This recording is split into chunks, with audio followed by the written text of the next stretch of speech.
Back to Europa, y'all.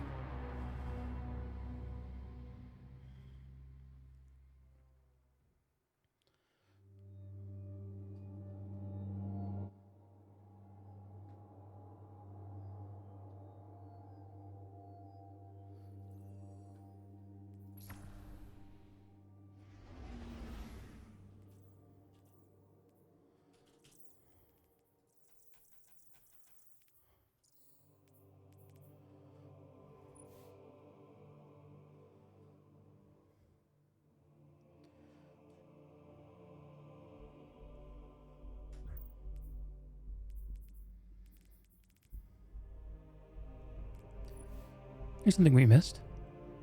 Looks like this is a bit of a preamble to this season of The Hunt. The Unclaimed Lightbearer. Transmission from Osiris. Guardian. Let us not waste time on formalities. Spies from both the city and reef have become aware of an unclaimed Lightbearer, though they have not yet been able to put a name or face to the reports. Their attention has only focused now that this Lightbearer has fallen prey to the Shore's self-appointed overseer. It's a matter of time until all is laid bare before prying eyes. You would be wise not to hasten this effort. Instead, give credence to this. Our crow is a new light.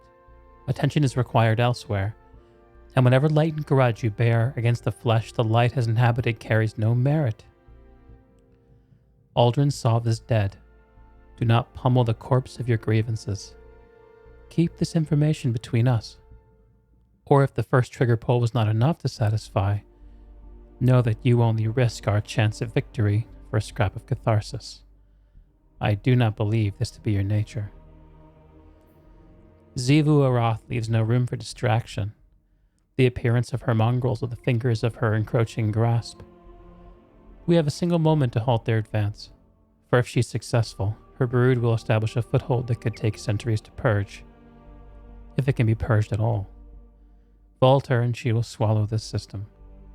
Secrets keep the peace for now. Truth in time. I'll assist you where I can. Osiris.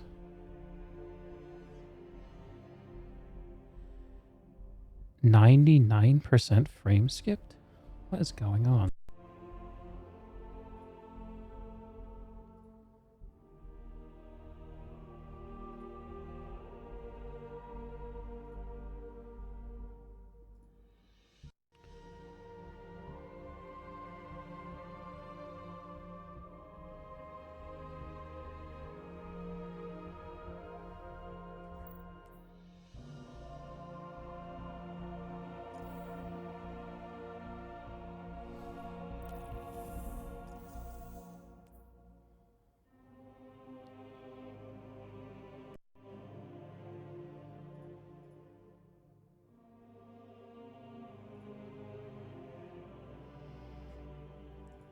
Yeah.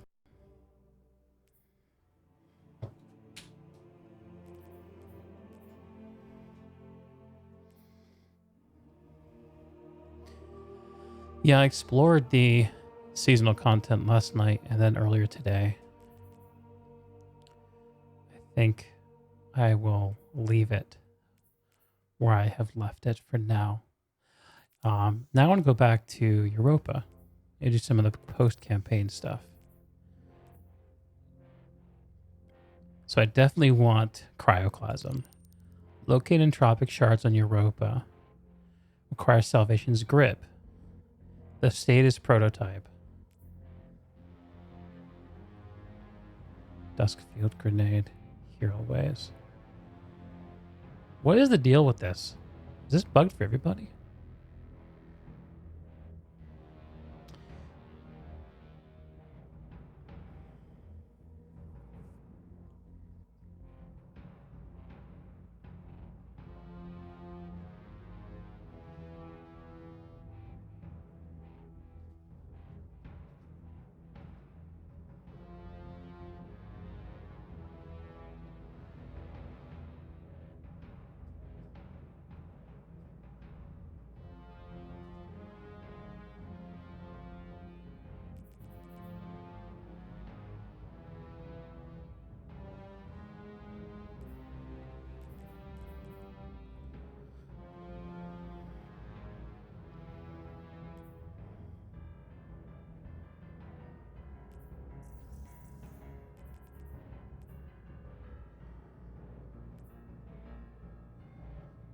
This is what I have to do.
The Exo Stranger welcomes you back. She's impressed by your dedication to wielding stasis with care and focus. Mastering stasis is the first step towards understanding darkness. It's guardians like you that will help us escape a dark future for humanity. Thank you.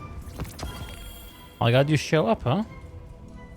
At this time, the Vanguard cannot provide the necessary support for exploratory missions. Some have already learned this. 12, 13. Not many stats, though. So I repeat, Europa is off limits. This stretch too far too thin to lose us.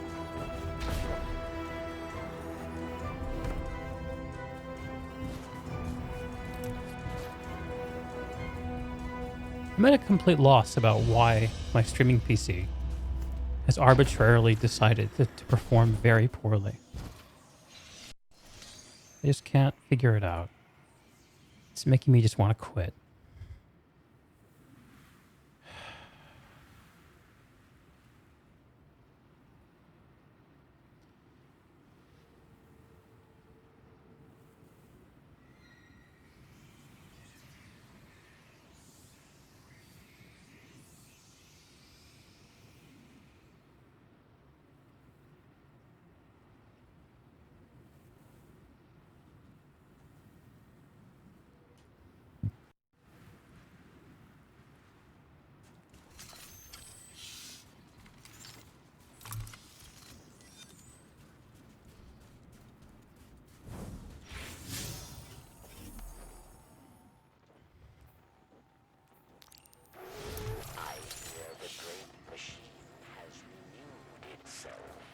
So too is my hope for Elixir Lightbound.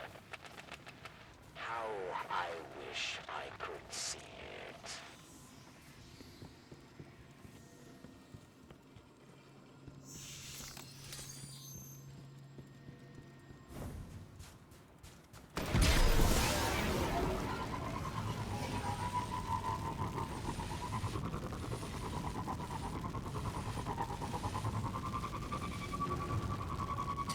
Read a neat theory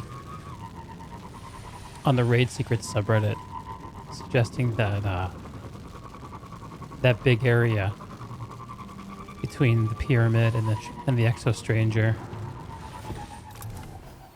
is ripe for some kind of large event.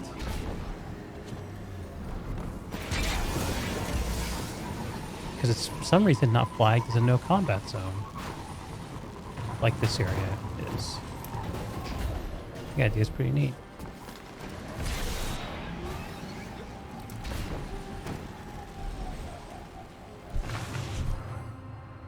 Let Varix help.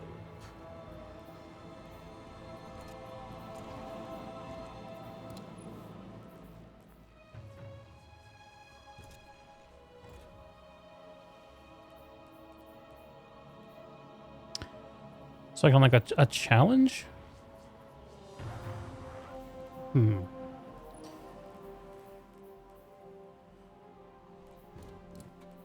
Complete all the Empire Hunt quests. Technocrat, Warrior, Dark Priestess. Events, Fallen. Vex with Solar. Sniper Rifle.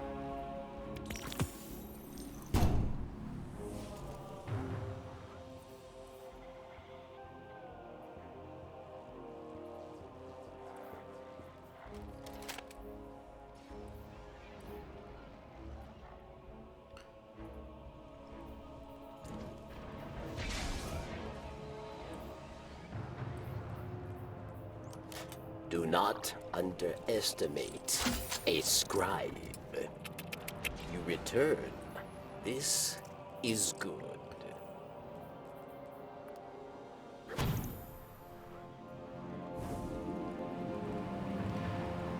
Okay.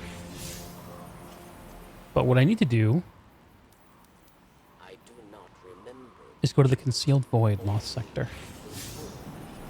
I believe when I looked this up, I determined it was up here near the Abyss. The day is done. So let's head that way.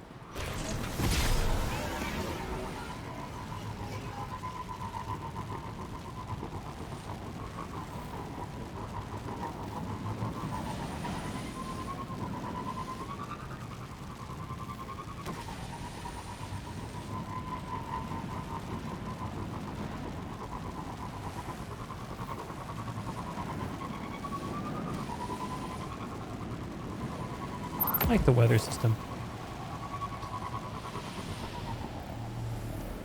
Surprisingly big deals made out of it, but I like it.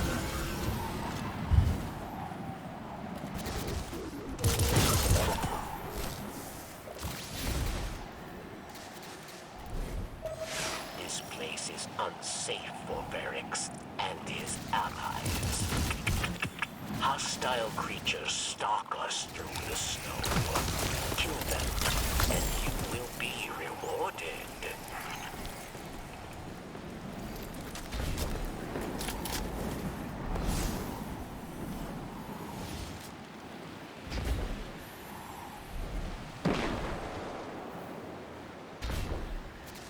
Must be down there.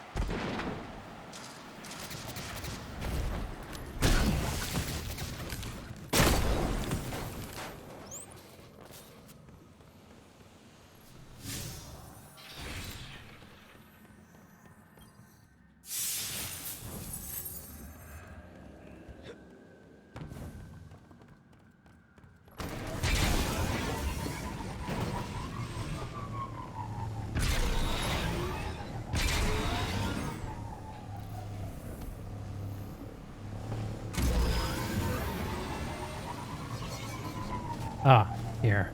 This has got to be it.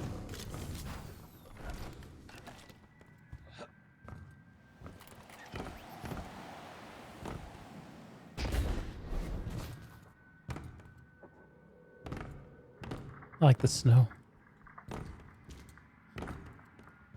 Concealed Void.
See, the bounty is to kill Vex with finishers?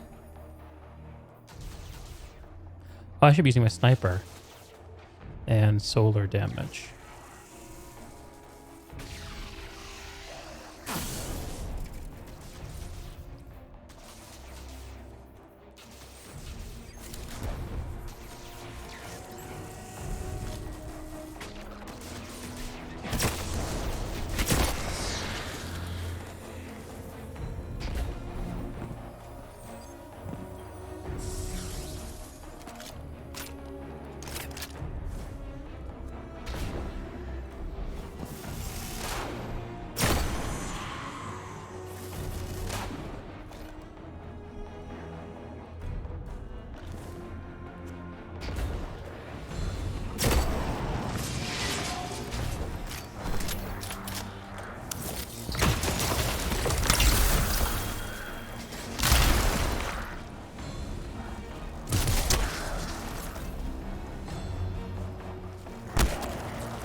go my jump key.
Exoscience consoles.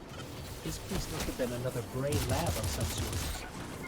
Who knows how much history was lost during the Vex takeover?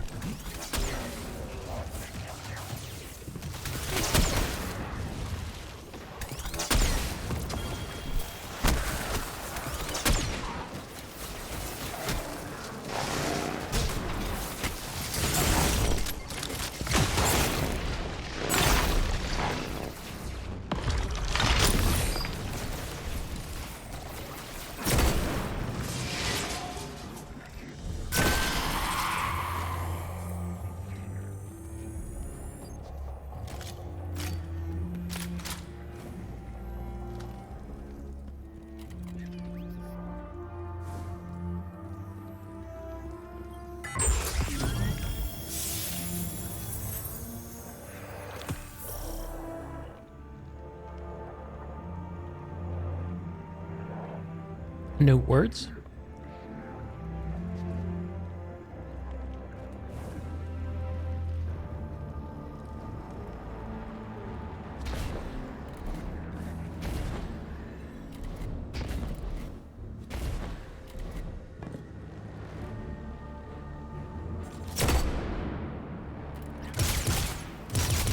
Interesting.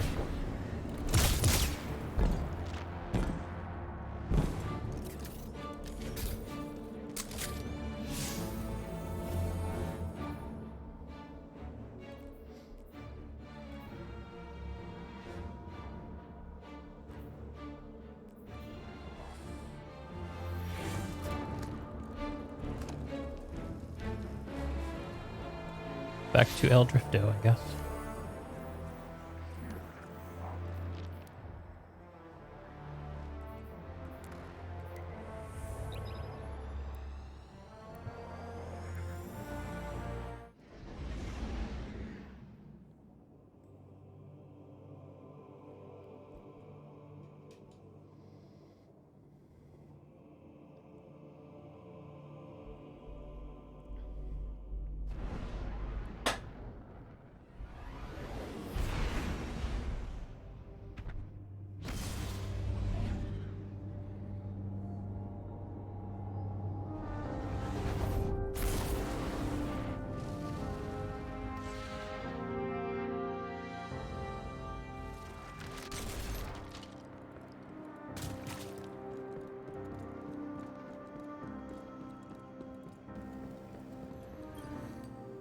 Hey, kid.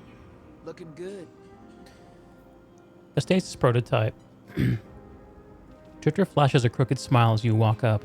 Nice work, Hotshot, he says. You're almost ready to go grab that gun. According to those blueprints, one thing the Fallen haven't worked out yet is how to stabilize the stasis energy.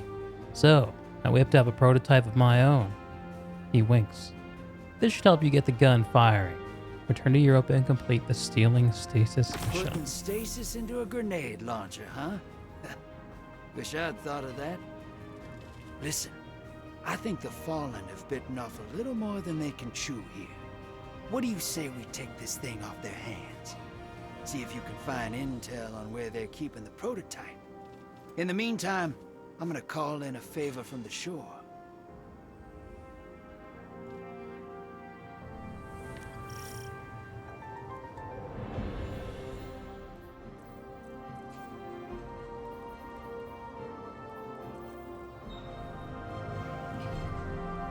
See you on Europa, brother.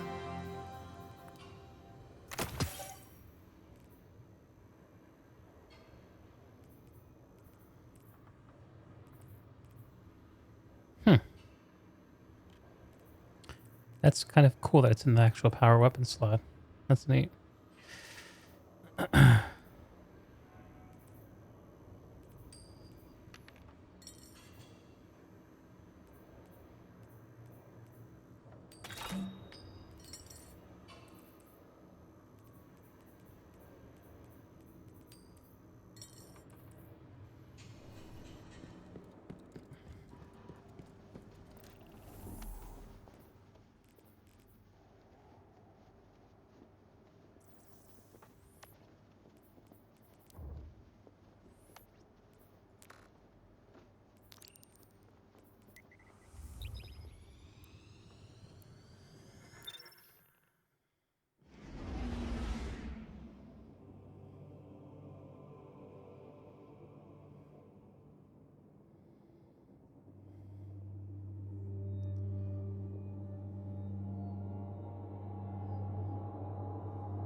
Drifter sent instructions for infiltrating the city. He said he couldn't be on radio, some top-secret business with Eris and the Stranger. He asked me to fill in for him, but he doesn't think I'll be able to sell it. He's wrong. All right. My notes say we got ether tanks all over this rooftop. The exploding kind. Use them to get those guards before they get us. Brother.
So where exactly am I?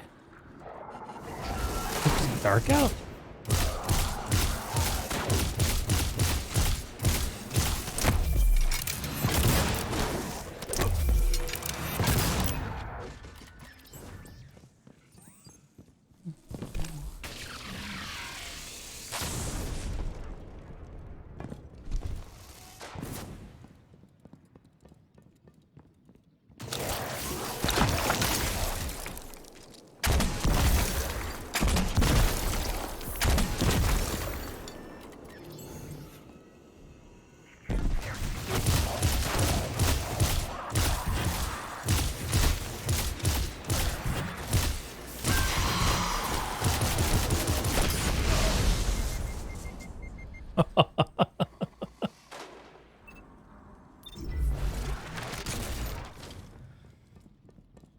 Right. The exploding kind. Can I forget?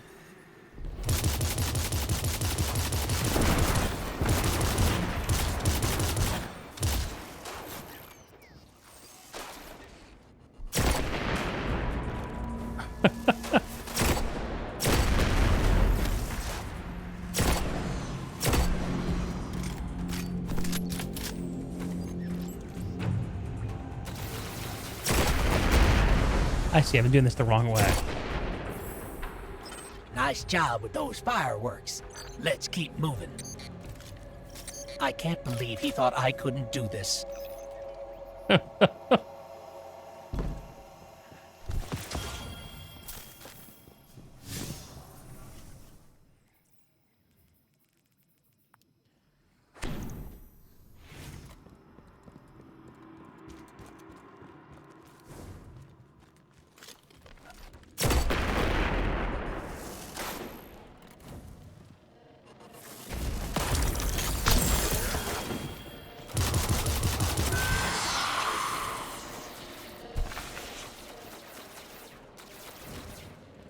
Oh, yeah. Okay, I know where we are. It's nighttime.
Sensing a trend here.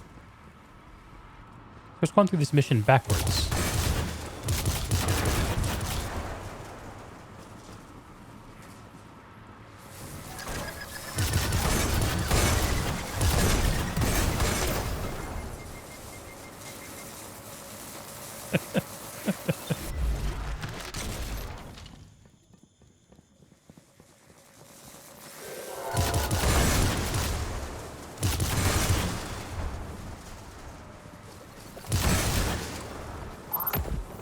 Gonna keep coming, aren't they? I better just go.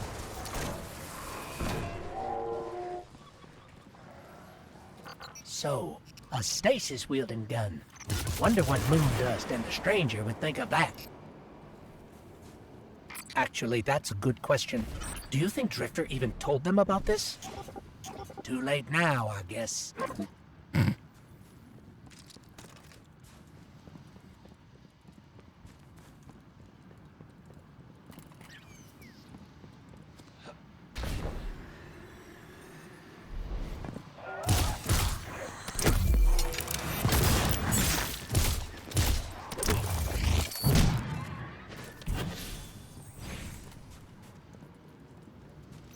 Fallen have this gun on lockdown. Max security. Stay on your toes. You don't get as old as me by being sloppy. No. Too wordy. Don't get sloppy. Better.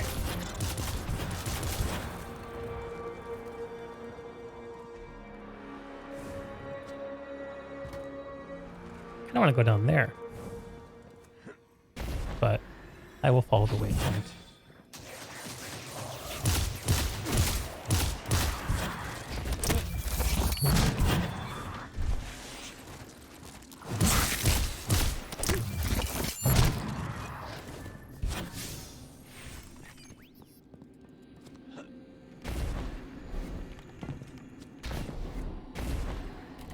Oh yeah, I know where we are.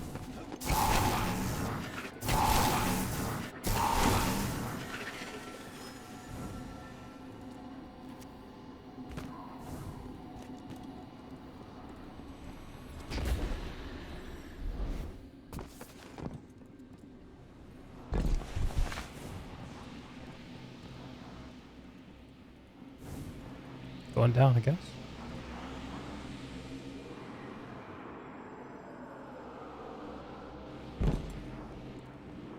Keep one hand on your gun, kid. And my other hand?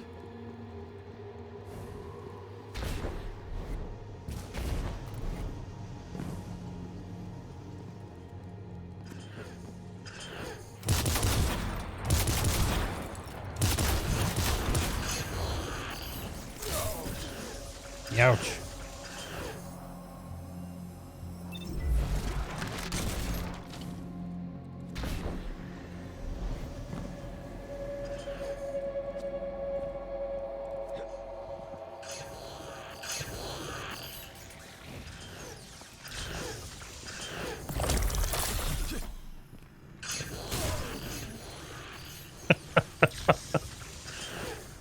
Thought I outsmarted it.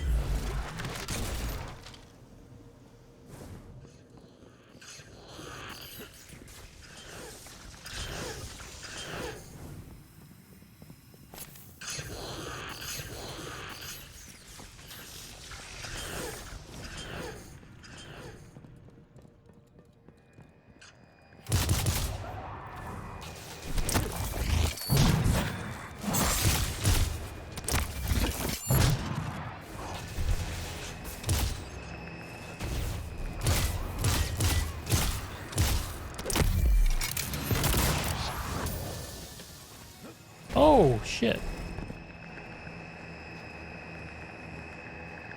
All right.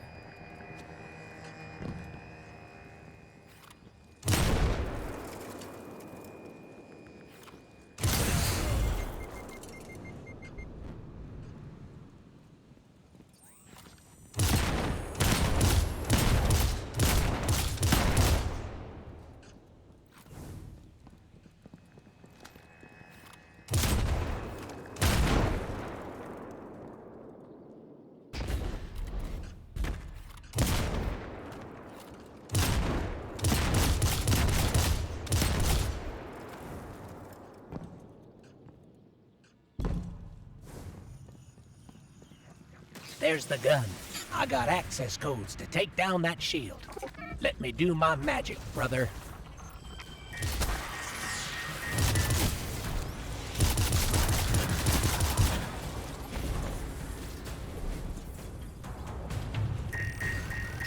One more. Keep pushing. Shield's down. Nab that gun, brother.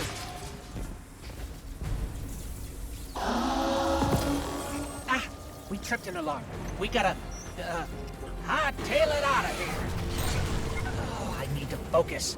Let's get out of here, Guardian.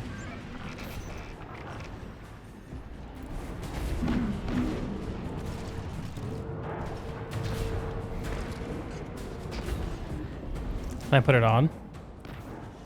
Yes.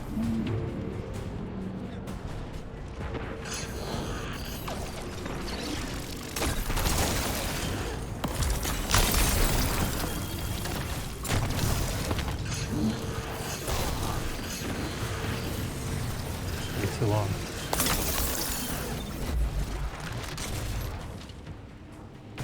Oh, they put me past anyway. Fine.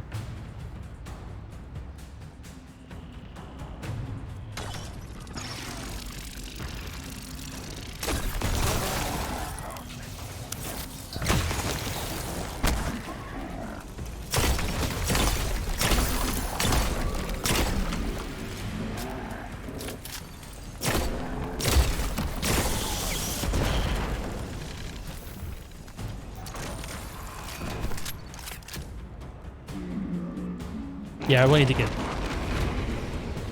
Splatterclism or whatever the hell it's called. Okay.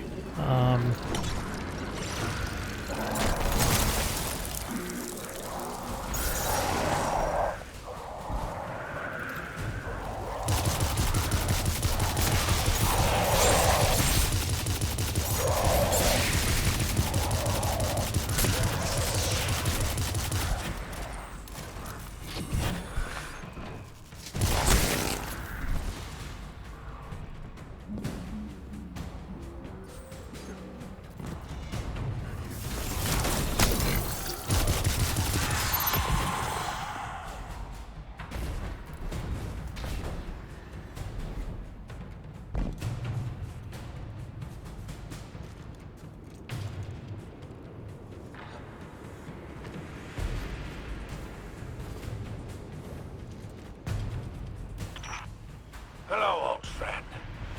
The Drifter said you might need a hand. My associates will arrive shortly. There's a little roadblock up ahead.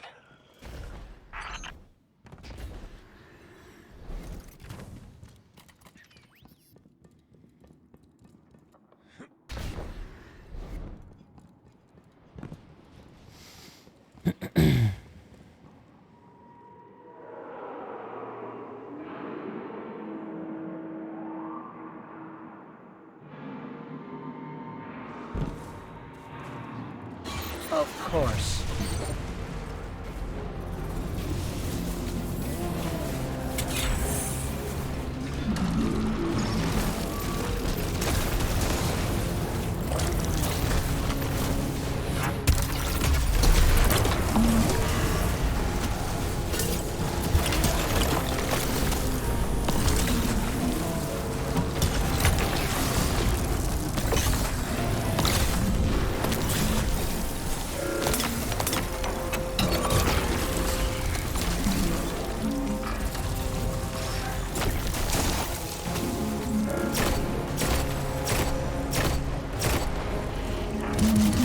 Oh, hello. I'm gonna kill that guy. Earn that kill.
Bum, bum, bum.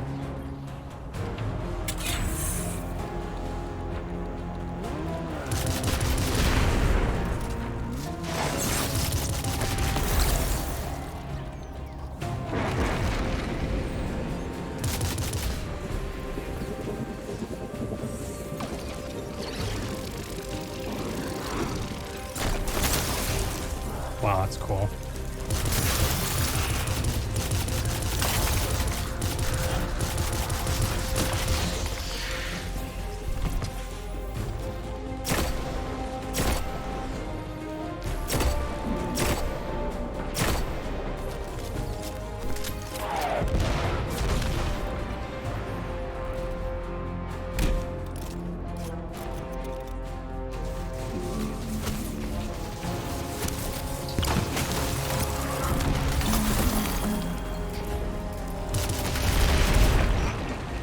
Present from the shore. I know you Guardians always enjoy a little extra firepower.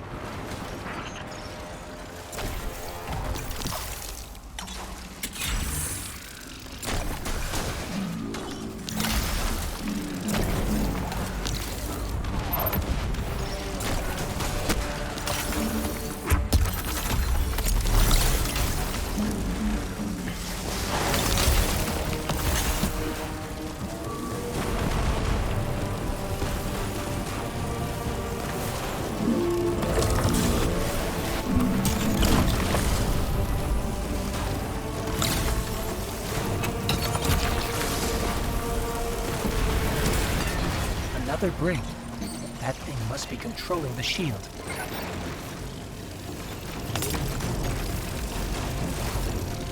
It's a big one.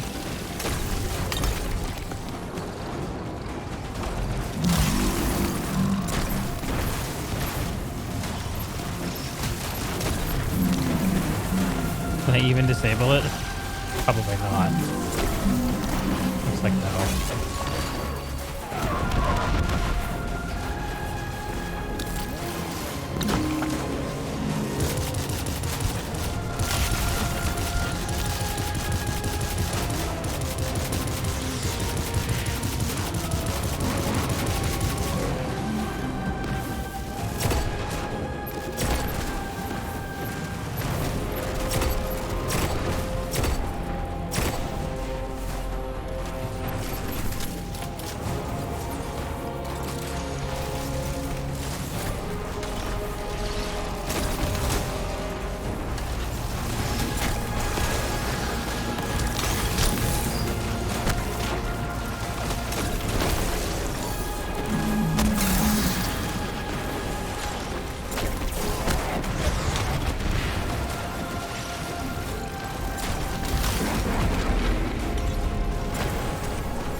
Oops. Not going to get that close.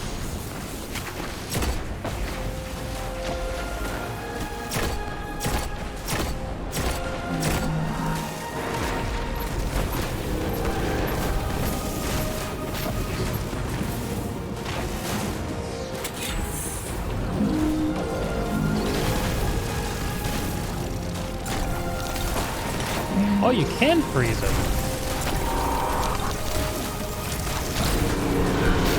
Interesting.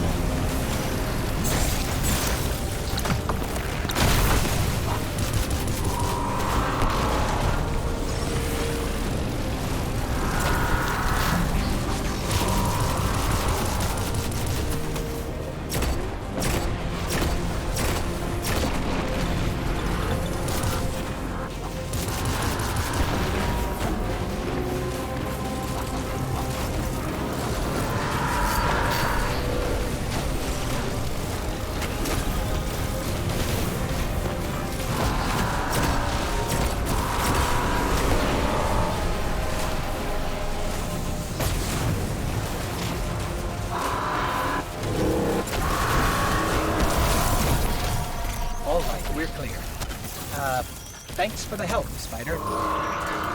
Oh, it was nothing. I've heard a little of your exploits with this new power, Stasis. Consider this a reminder. You have friends on the shore. Don't be a stranger, Guardian. Not to dwell on this, but my Drifter impression was pretty good, huh? Listen. Hi, bring a sword. See? Watch out, Drifter. There's a new Drifter in town.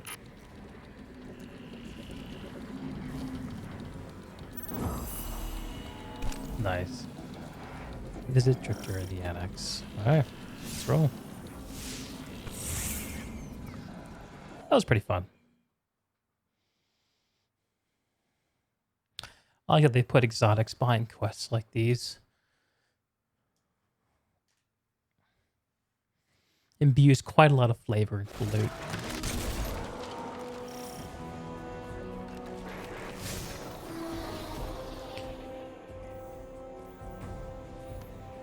Visit Eldred.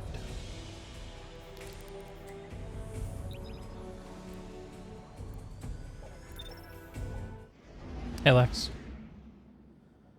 How are you, friend? What I call it loot marbling injects quite a bit of flavor into the loot. I'm just remembering what I said.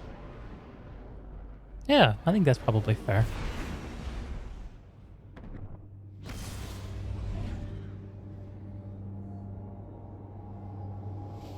Saw you raiding earlier.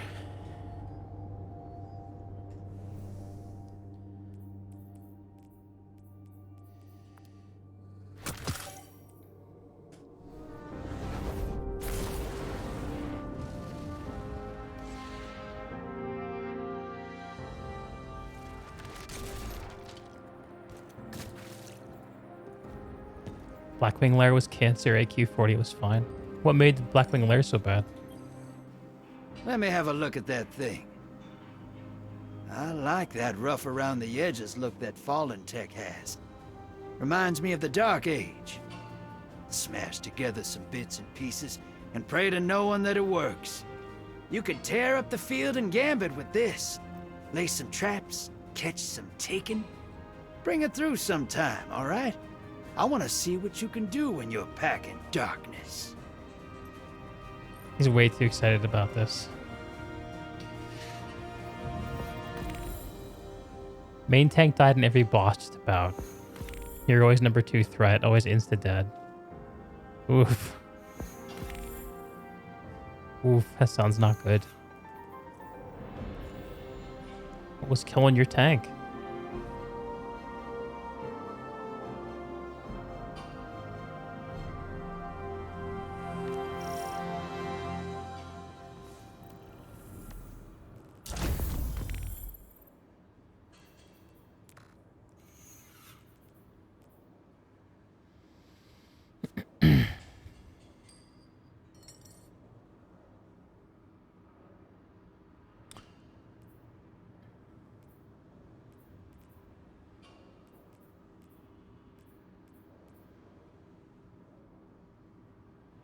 Hey!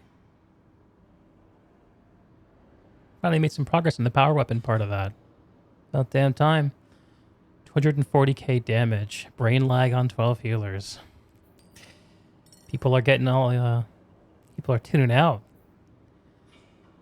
Y'all have been raiding WoW for a year, so, I mean, maybe it's, people are getting tired of it. What do you think?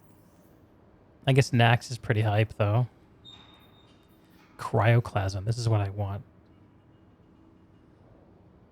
Locate entropic shards on Europa and find a way to destroy them.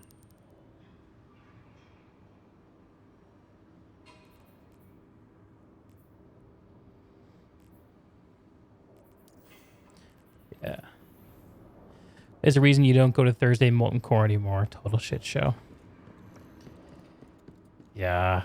Like, as flavorful as it is to have stuff like Hand of Rag and Thunder Fury come out of Molten Core, the inability to ever leave content behind must become, I'd imagine it can become a drag. It's funny because they've actually done some stuff in Destiny right now with this expansion to kind of Have a good day, address Guardian. that very idea. Gross. Although people seem to be pretty displeased with how they approached it. I'm going to take a quick piss break. And I'll be right back. You're not gonna find a better deal. We will unlock Cryoclasm. You're gonna wanna hear this. Hey, GM got his Thunder Fury. That's hype. That's always a nice moment. Anyway, I'll BRB.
%10 total raid damage. And a 40 man. Yikes. Carry much?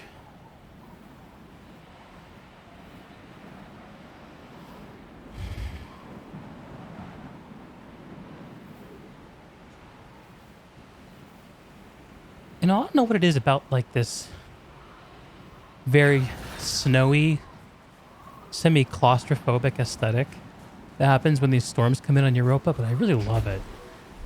I think it must be from like how much I loved snow days when I was a kid, growing up in New England.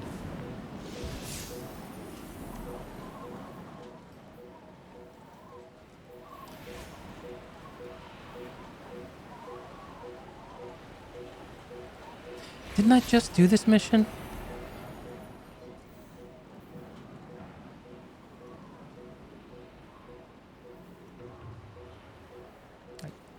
You told me I'd like The Thing. You know those horror movies I hate? Will The Thing evoke the feeling of a childlike snow day?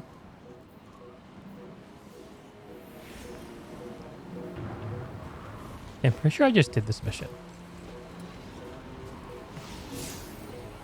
Also weird that it's not showing up on the map. What's going on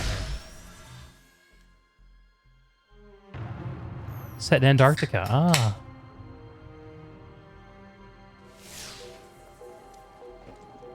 Yeah. Maybe you're right.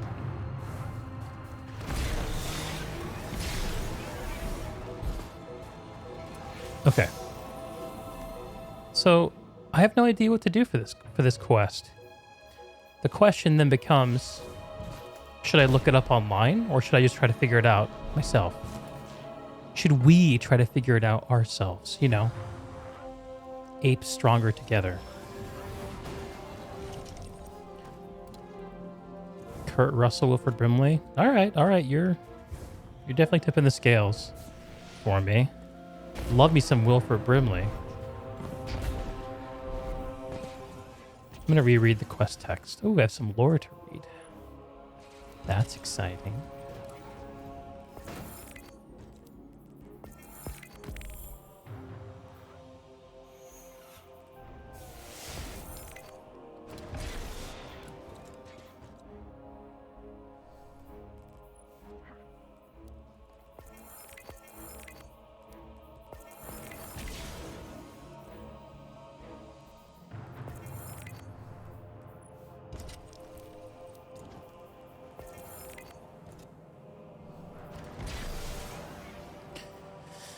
They call Varix traitor, but it is not treason to seek a good life.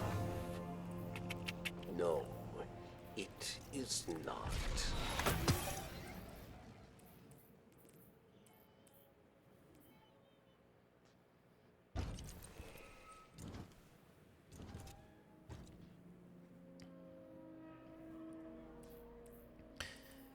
Interesting, this is considered a grenade launcher. I guess that kind of makes sense. Okay. Until we get back into a lost sector, we don't need our sniper rifle. Let's find another fun combo to use. I kind of want to play around with this submachine gun here. That looks kind of cool. And then what should I use for... I guess I could just use a shotgun here. Maybe I'll stick with solar for now. Need it for killing it.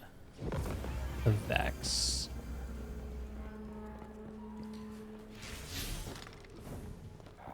I'm going to wander around for a short time.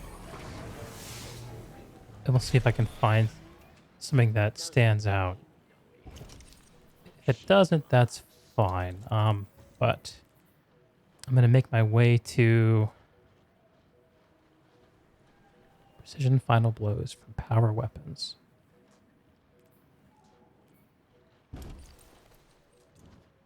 Don't I have...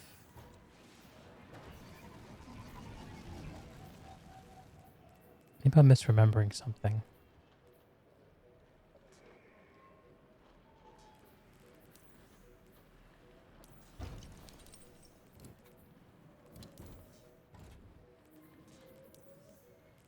Yeah, okay. No time to explain in Nexus, Infinitude, and Glossway. I need net. Okay. Whatever. Let's just wander.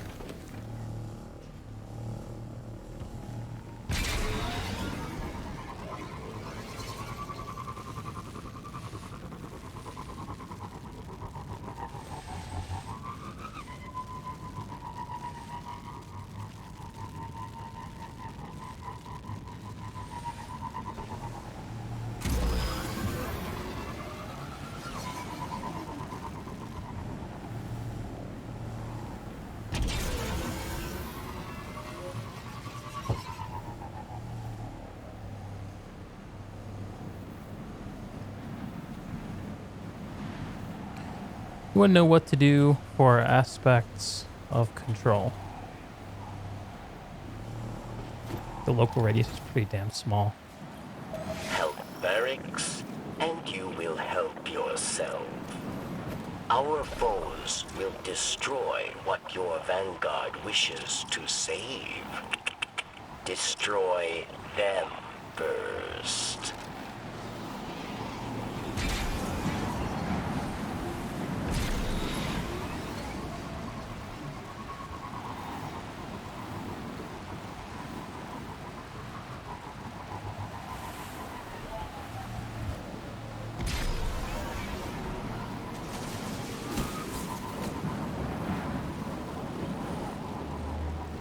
Can't see shit.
Alright.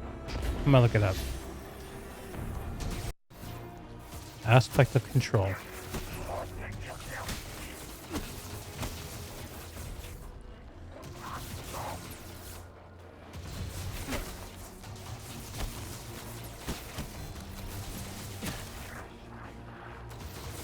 Oh, okay. I actually saw one of these earlier.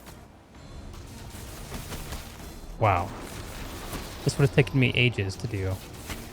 Cadmus Ridge with the white cursor. That's where I am. Let me bring this open on my other screen.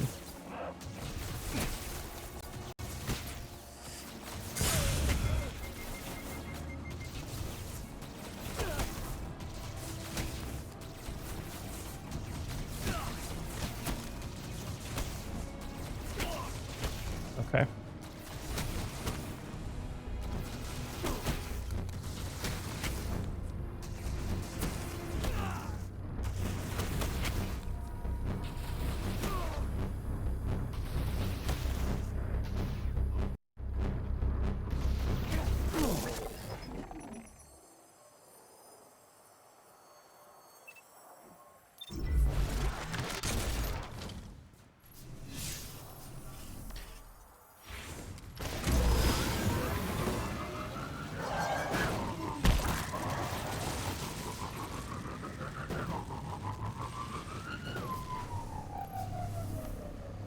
You're right near here.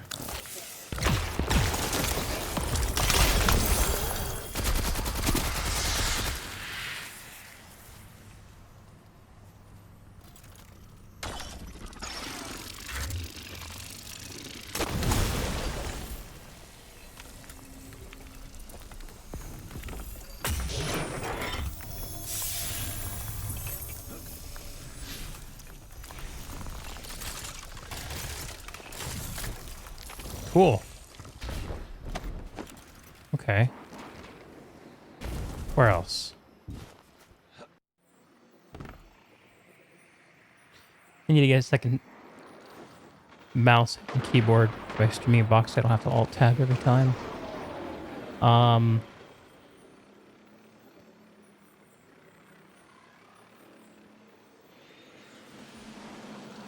Rise Reborn approach. Top of the second boost lift behind the stairs. Well, I know where that is.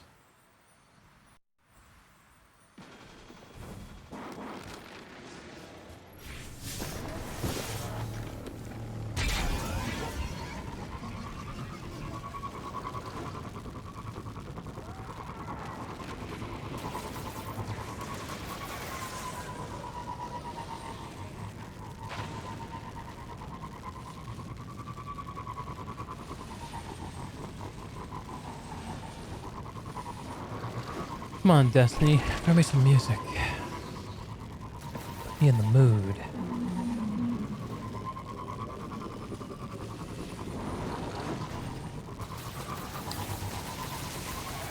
Yeah, been a rough couple days for me.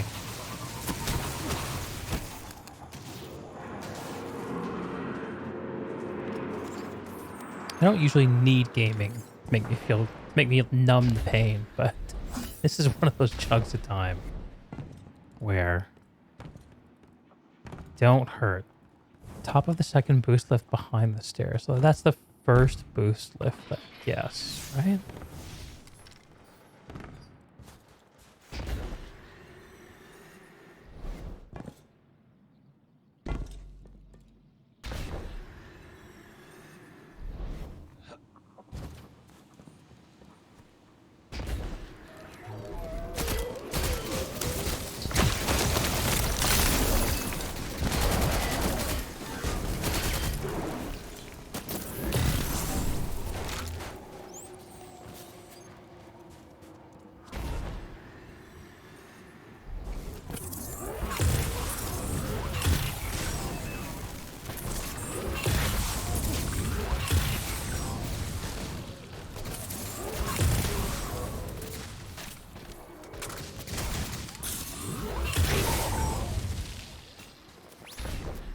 Oh, precision power damage.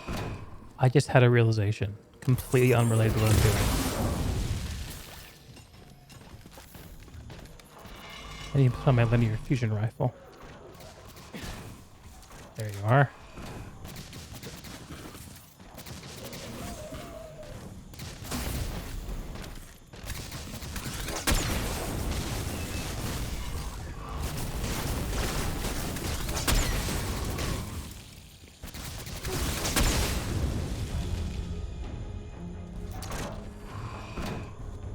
Is it here?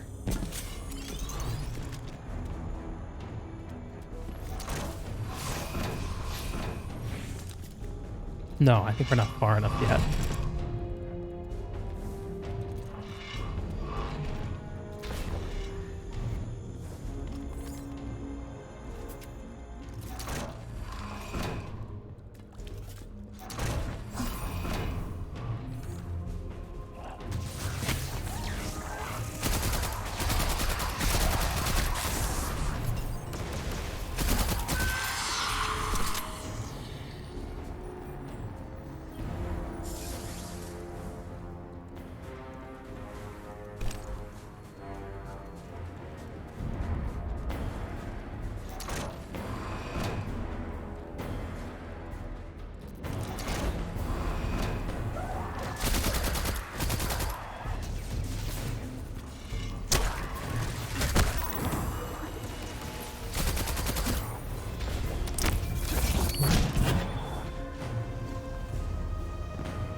Let's go.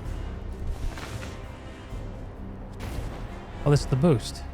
Yeah. It's the right way.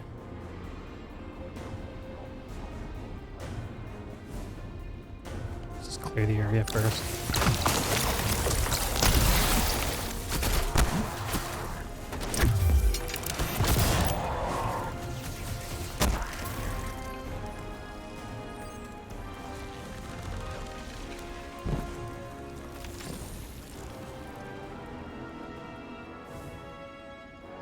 Crap. Let's see it. Oh, there you are. Beautiful, ugly thing.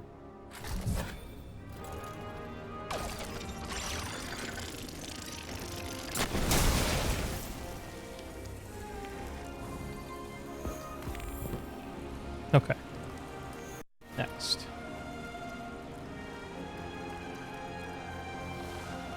Hey, Casey Shift. How's the Destiny 2 content? Still looks the same to you. I can't read. Haven't played. Past free-to-play version. I mean, the core gameplay loop is the same, right? You get bounties, you go do stuff, you get rewards, you sort loot, repeat. I think that the newest, freshest thing about Destiny right now is definitely the new subclass, which I'm actually working on as we speak. Hope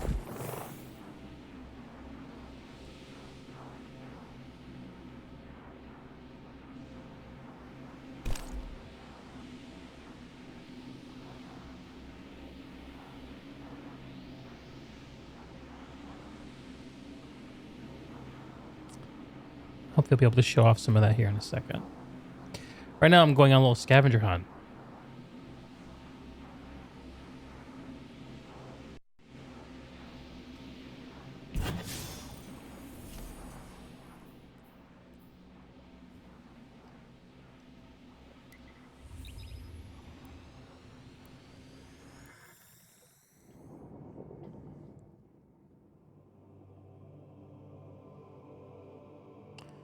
I am unlocking... I'm using the new Stasis Grenade Launcher, which is the first Stasis weapon of its kind, to unlock a aspect for my Stasis subclass,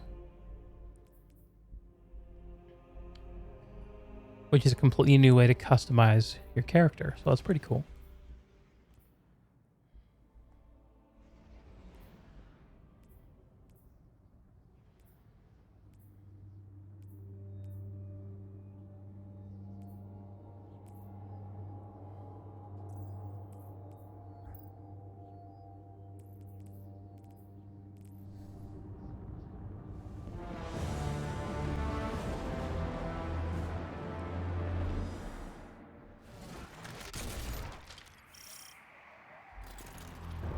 We're here, stranger. So, what's our plan? Despite our best efforts, Supposedly. the Vex gate within remains active thanks to Aramis. Destroying it loses us a vital link to the Vex. A story for another time, perhaps. For now, we need to focus on stopping any further incursions from the portal. Understood. We'll take care of it.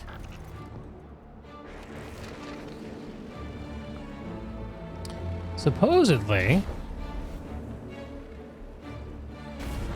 There you go.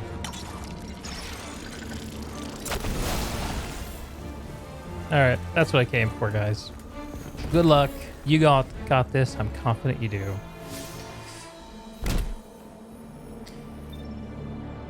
Never got into the looter shooter genre. Just didn't think big enough. Just hang on. The chat is obscured. They just don't take big enough chances for you. Yeah, I respect that. I respect that. You know, for me, I think like the loot. I mean, it's important, but the thing I like about it is it's a very social, like it has like the MMO DNA, and I just like games that have you cooperating with people a lot. I find it very fun. Although most modern games like this make it possible for you to do as little cooperation as possible.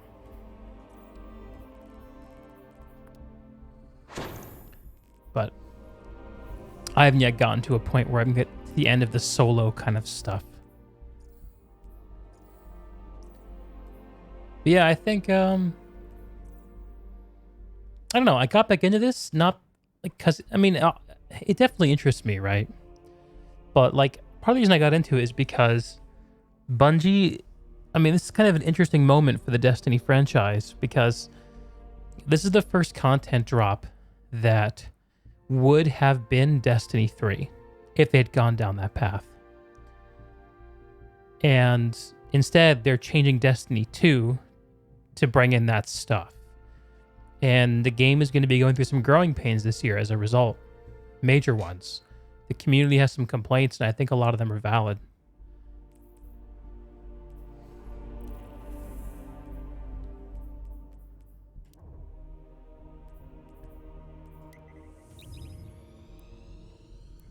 When you say big enough chances, what kind of chances are you thinking about? What kind of game recently has taken big enough chances for you? Maybe that's a good way of putting that.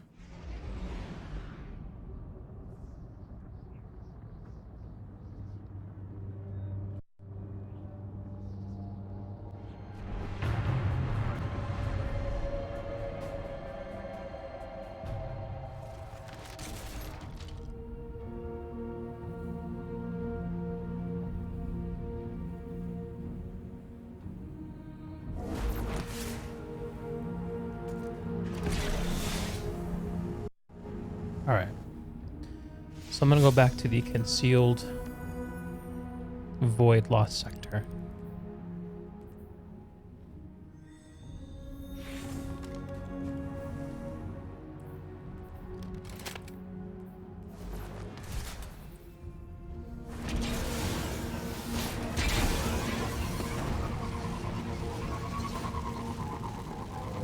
Path of Exile takes a lot of chances. Stuff that will change how characters are played, chances of how you acquire items. Word. Well, they have that league format, right? So the whole game just resets periodically.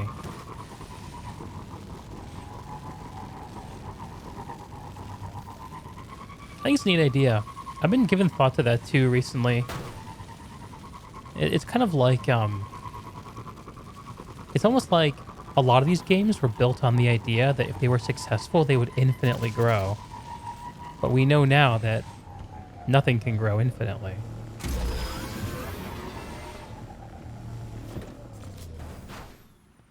$12.50? Yeah, I don't think I want to do that. I want to just do the regular version. And so if a game can't grow infinitely, you have to chunk it down. They add new stuff. Every league is a kind of test idea. If it works, it stays in the game. I think that's pretty cool.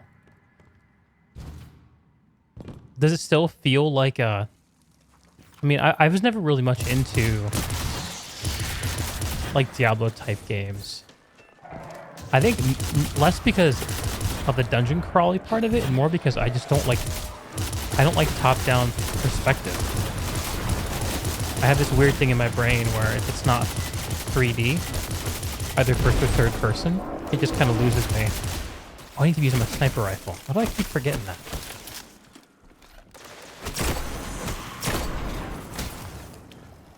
Hopefully, there's enough kills left.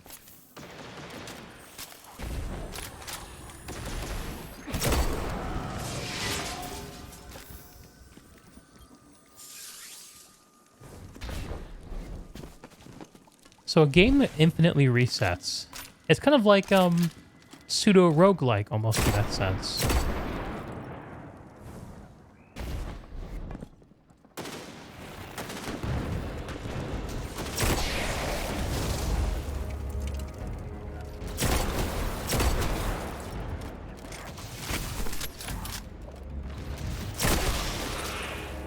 Who else wants some?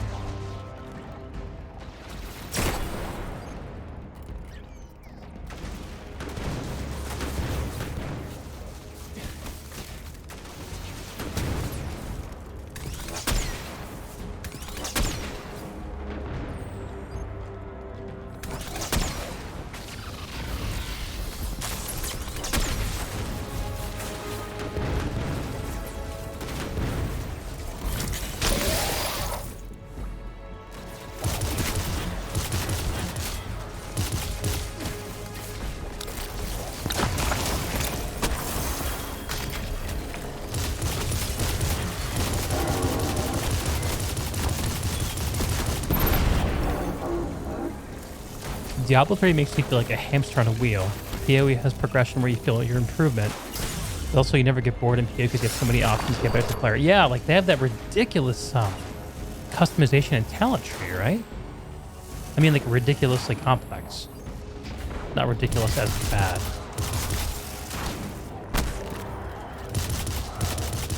Is there actual like progression between leagues? Like, do you unlock cosmetics or anything that carry over?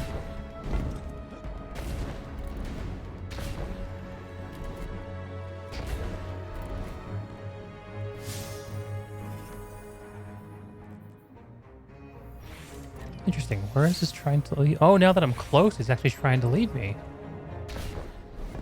Where is it? Ah, interesting.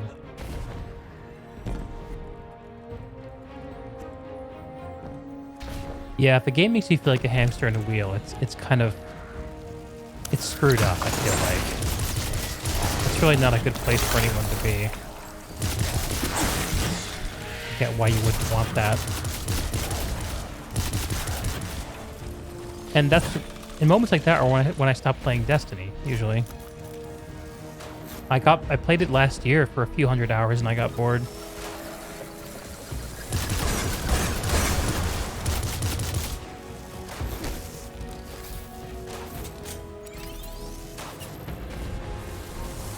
Oh God.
point blank sniper miss. Feels bad.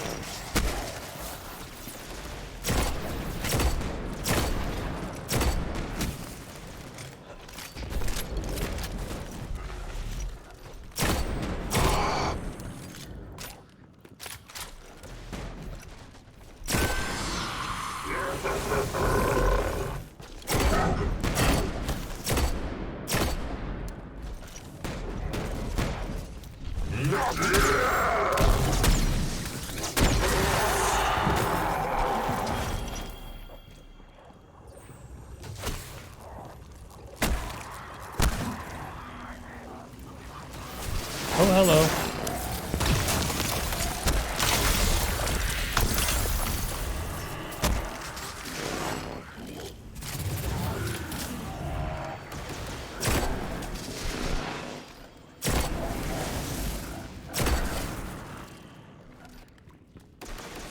Where they at?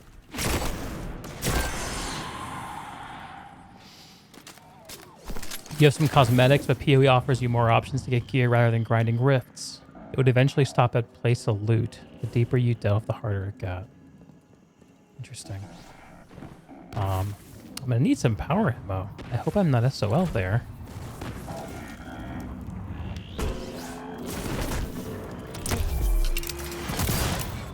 There we go.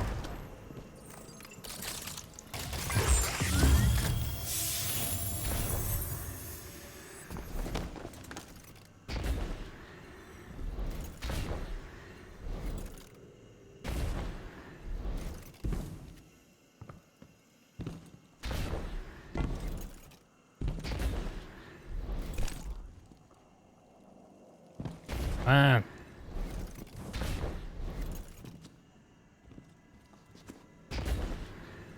There we go.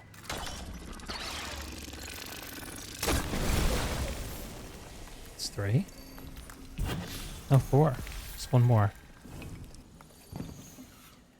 I think you missed the message before that. The hamster and a wheel? I think I saw that. Yeah, sorry, I'm distracted. I was trying not to die there.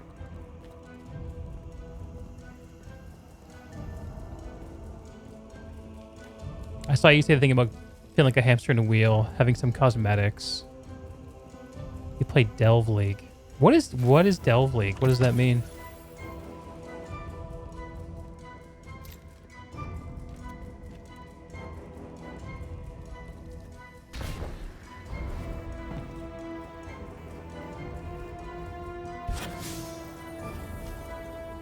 Oh, it's trying to take me to the flag. That makes sense.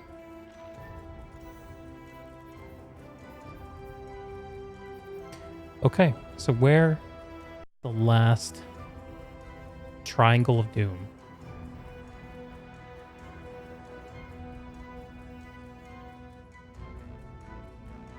Did that one, did that one, did that one.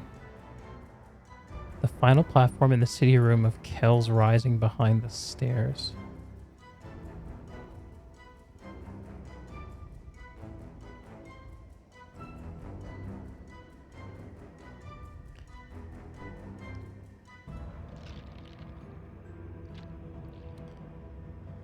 Next to the first pillar on the right of the Arena of Technocrats Iron.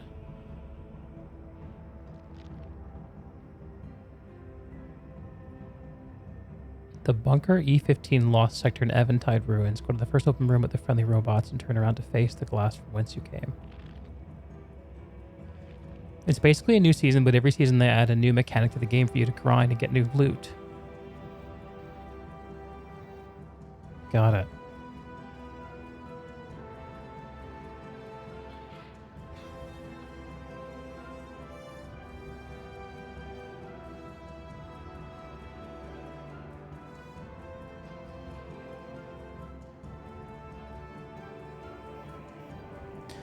Let's go to the Bunker E-15 Lost Sector. Maybe I can get these sniper kills on.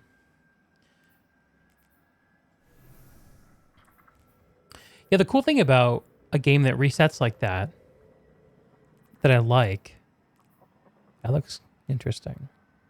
Overflow. Subsistence. The cool thing about that is that people get to experience the first part of the game a lot, so it gets really well polished, which is good for new players, right? Rather than having a phenomenon that occurs in other online games where everyone's always rushing towards the end game. And the first part of the game is just kind of like newbie territory. I think it's kind of a neat aspect of that kind of approach.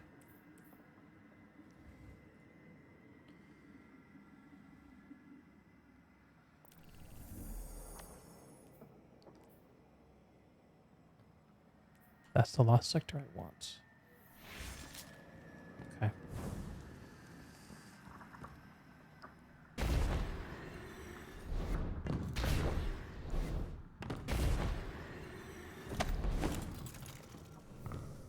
Let's put back on Mr. Corsair's Wrath.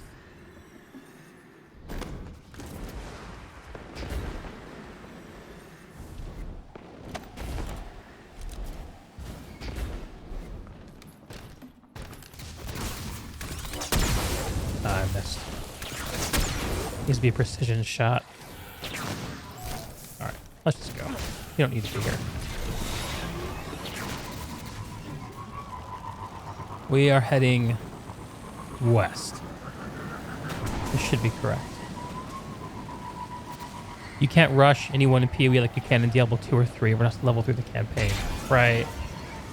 Is there much multiplayer in that game, or is it pretty much all just like solo stuff for PoE? Oh, I went in the wrong direction. I said west and I went east. Let's try it again.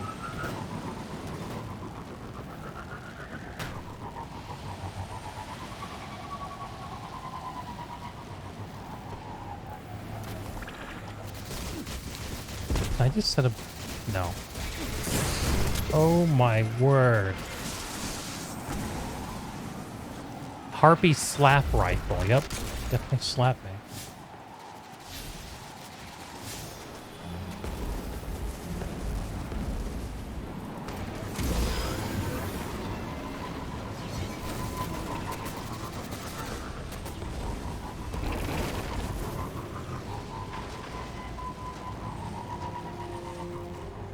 Oh, hang on. Is this one of the locations? It looks kind of like it.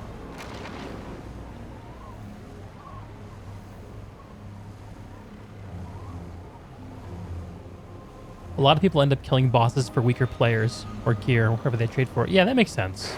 Like in a social game like that.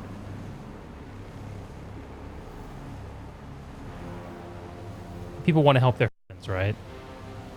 Or get their friends caught up so they can play together. No, I'm not quite in the right place. Getting close, though.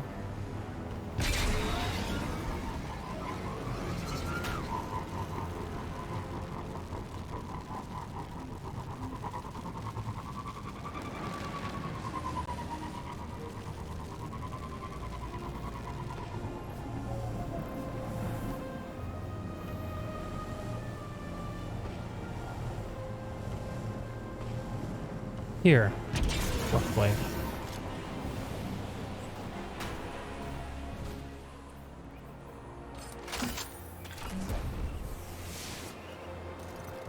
No power ammo. Yep, there it is. Alright, let's find some ammo.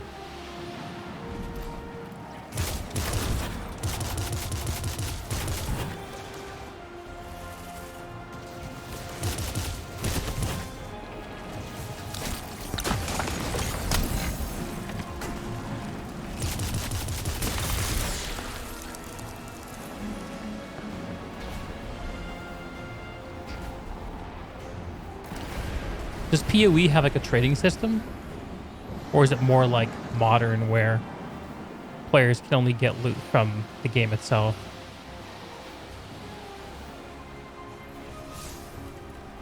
Give me my power ammo. Come on.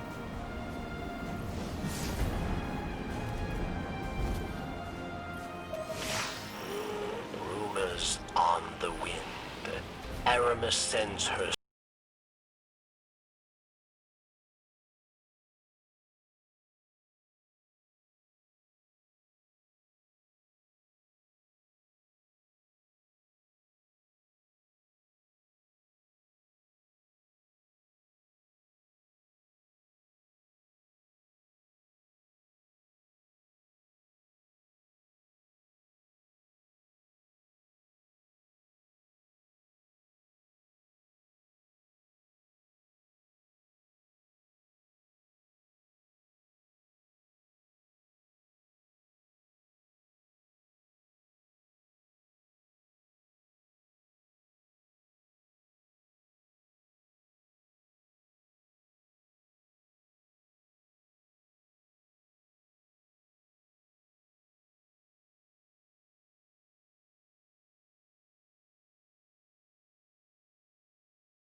Testing.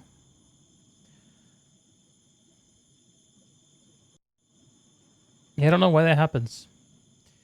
It's definitely frustrating. Thank you for saying something. I really appreciate that. Yeah, it's the HD 60S. I have a bit of an odd setup, which is just informed by my hardware available. He's back. Back in action, yes.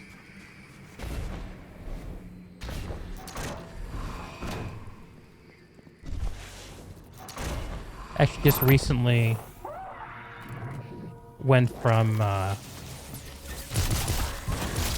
1 PC streaming setup to a 2 PC setup, using my wife's old gaming PC that she no longer uses as my streaming box. But because I built it for her, it's a very tiny machine with no room for capture cards. No, I am playing on PC. Long time PC player. Actually, the only consoles I've owned in the last... Actually, the Switch was the first console that I bought in over 20 years when I got it.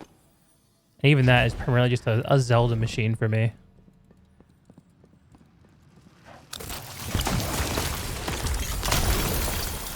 That's so fun.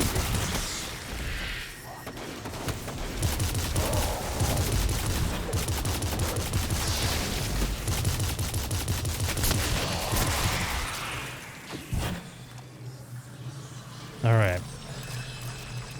Commune with the darkness.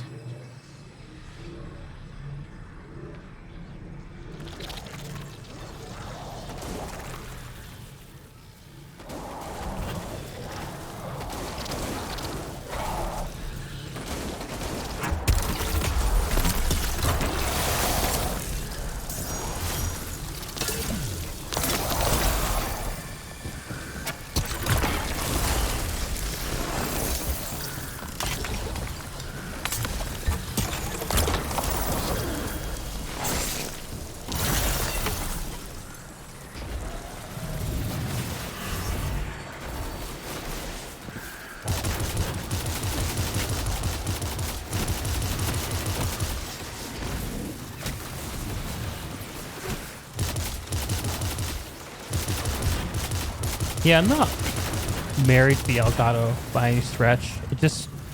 I actually originally bought it to stream my Switch playing. But then I realized, because I needed to solve a problem, which is that streaming Destiny on a 1 PC setup basically doesn't work. So I needed to go to some kind of a video capture setup with a second box.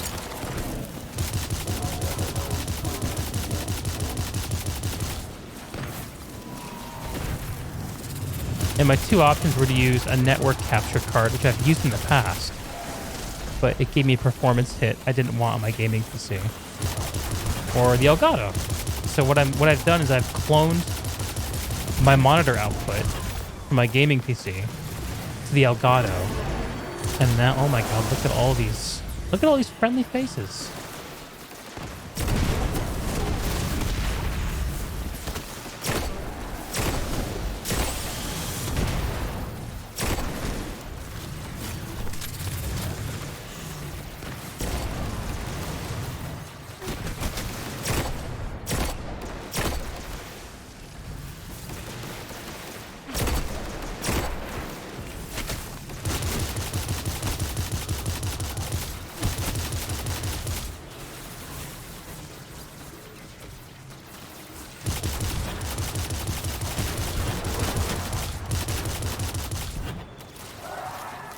Did I see the piece in the super long tenured WoW dev quitting? I saw that there was an Asmongold reaction video to a 13-year WoW dev quitting, but I haven't watched it yet. Is it good? Like, is it interesting?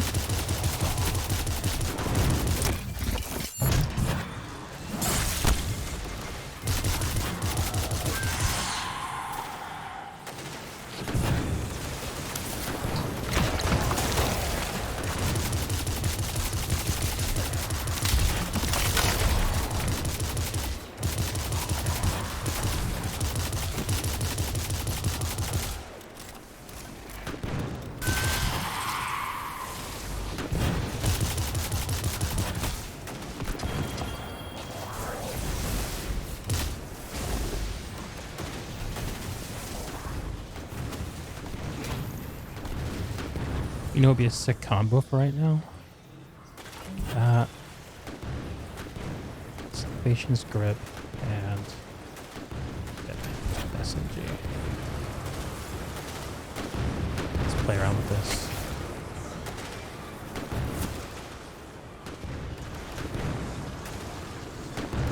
Chris Kaliki basically says he's unhappy with the state of the game. There's been a Blizzard exodus for a while, yeah. Says the release of Classic and seeing people have an interdependency on guilds and each other was something the game now is missing. Players are supposed to be the story, not the NPCs. Oh man, I definitely gotta watch this. This man is speaking straight to my heart. Alright, where's my special ammo at?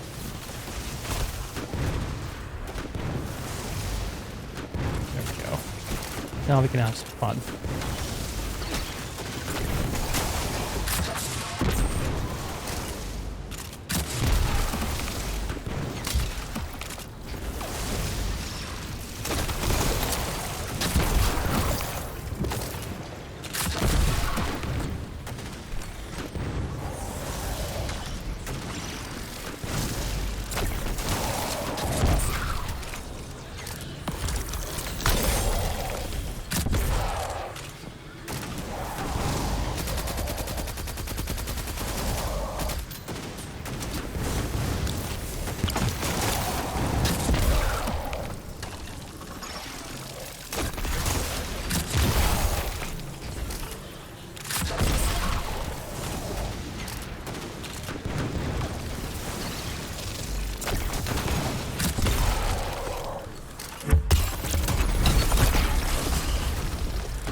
After all that, he eats a rocket to the face.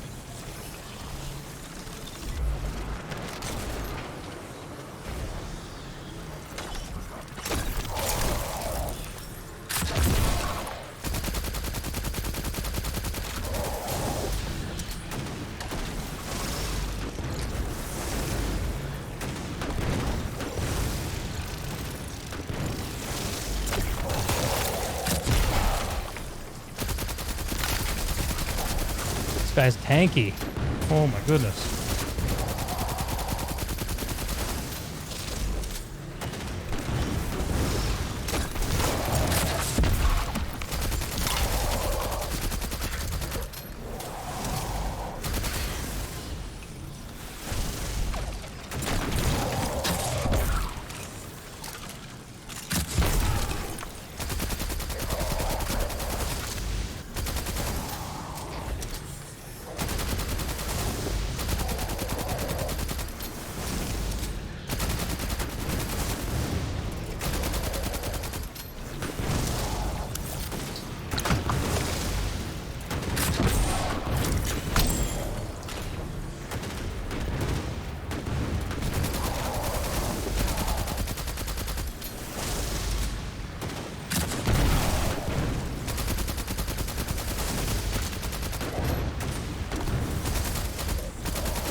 Never played WoW, but they definitely bastardized the Diablo series.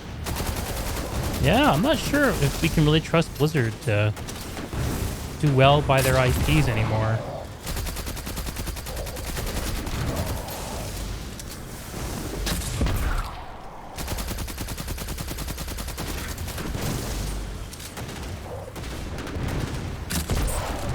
The reason I'm tagging him with this grenade launcher is because I do increased kinetic damage to him for a short time after I hit him with it. Also stuns him, which is nice. Oh. There we go. That took a while.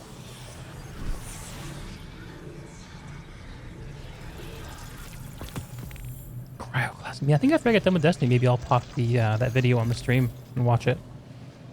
Sounds very interesting. You have acquired your first stasis aspect. Please press F1 to open your character screen and equip it.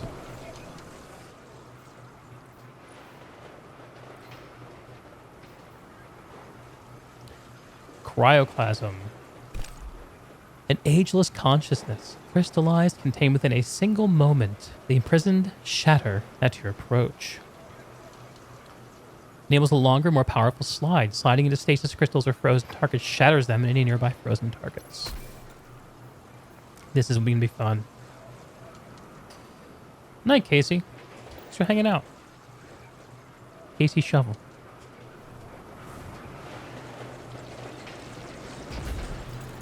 Alright, let's try this thing out. Oh wow, that is longer.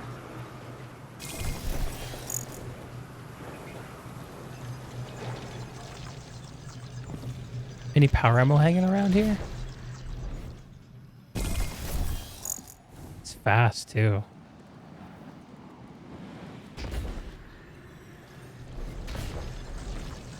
No power ammo for me.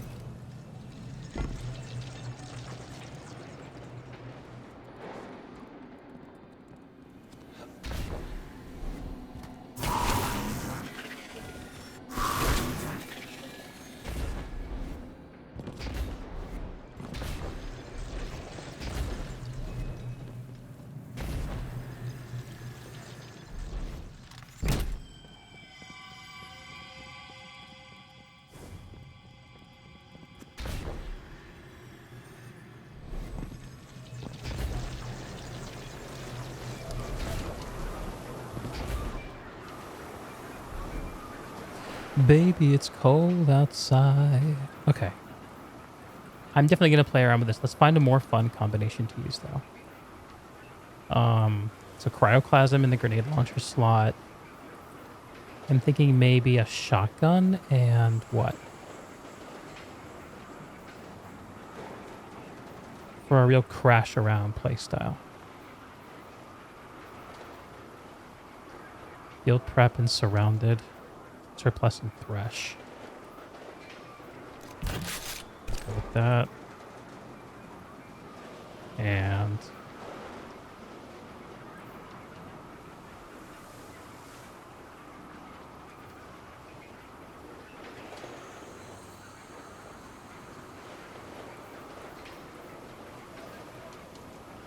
let's use the SMG for now.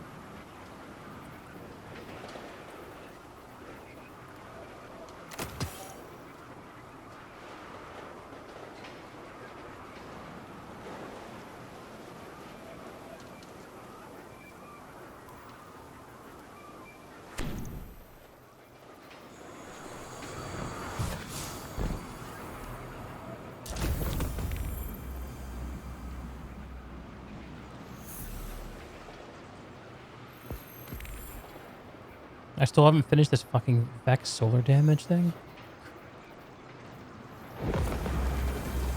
Season Ranka. What is up? What did I get? +1 Masterwork level to all season pass legendary arms rewards. I don't know what that means. Sounds cool though.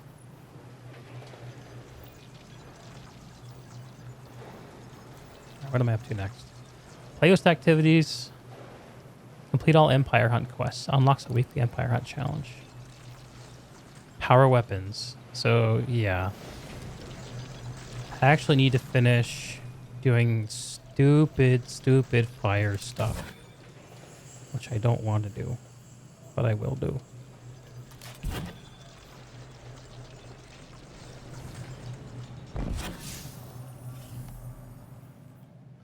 Well, let's go find a lost sector.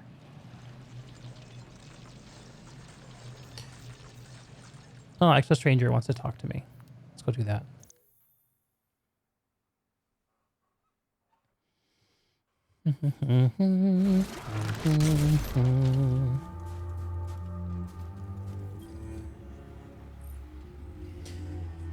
The Exo Stranger inclines her head as you approach.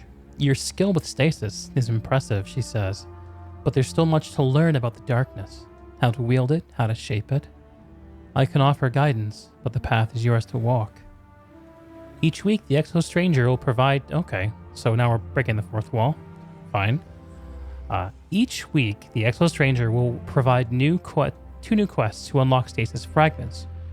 Fragments are coalesced darkness energy that can be used to modify your subclass abilities and stats. They are equipped in fragment slots provided by aspects.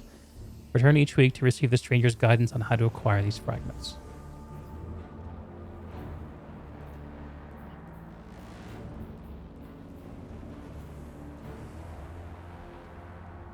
Yeah.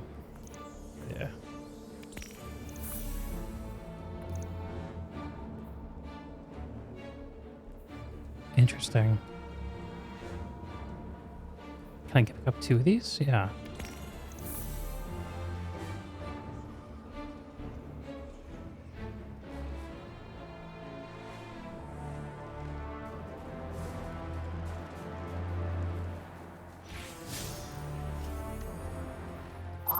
So how do I do these actual hunts?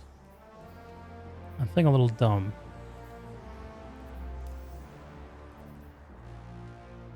Complete all of the Empire Hunt quests.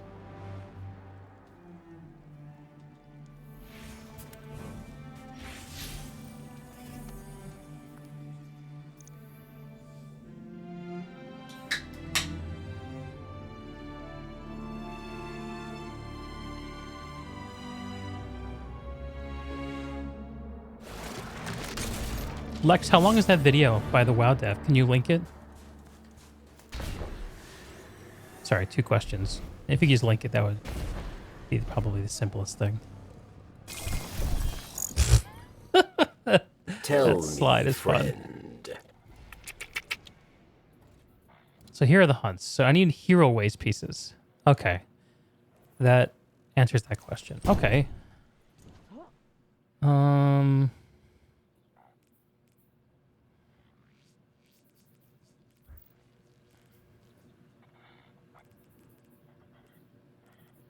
a little confused.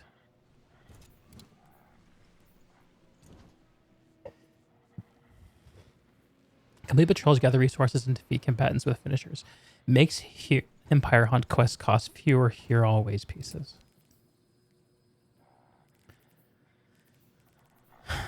Seems like a good thing to do.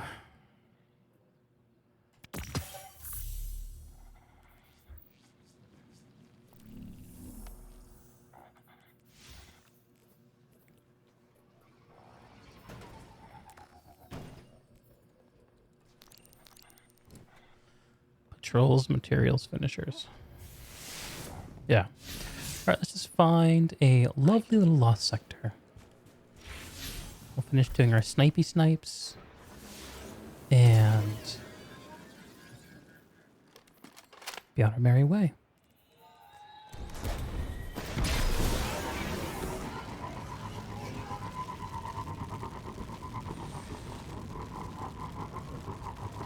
One thing that Bungie does well is they put together very cool vistas in their game. Sometimes I wish they had there's this great feature in Guild Wars 2 where they have literal objects in the game called vistas, where when you interact with them, it like takes your camera and pulls it up into a really cinematic kind of view of the surroundings. It's pretty cool.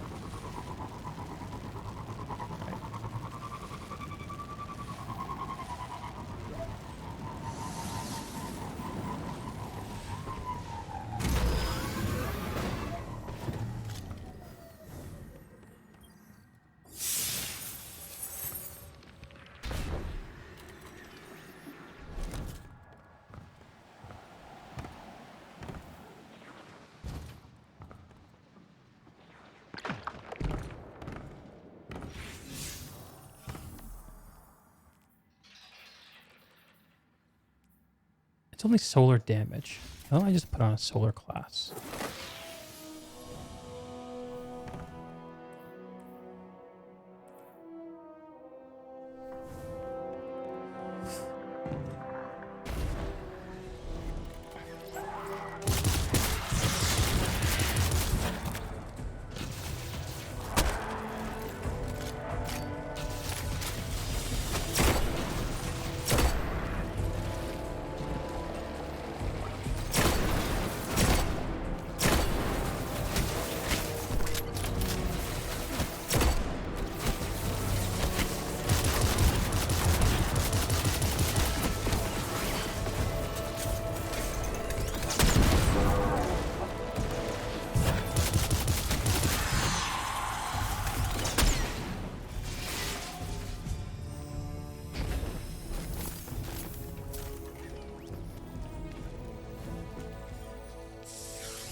Oh, it's Vex with solar.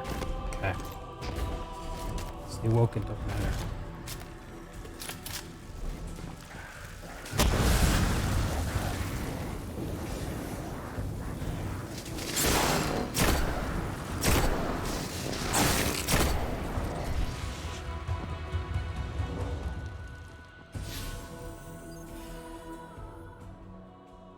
Precision final blows.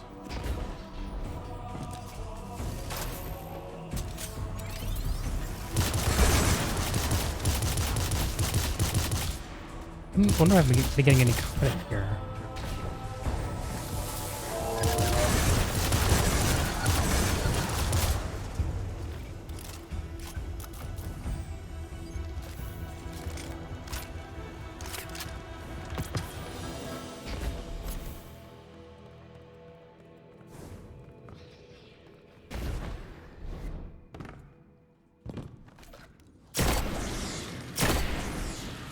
It's 2, 3.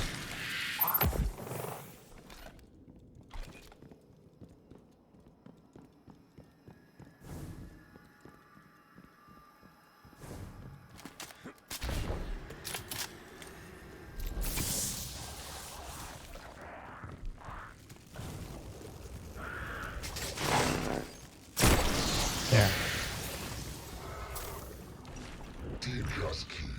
No more snipey snipe.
Now we just find some random Vex.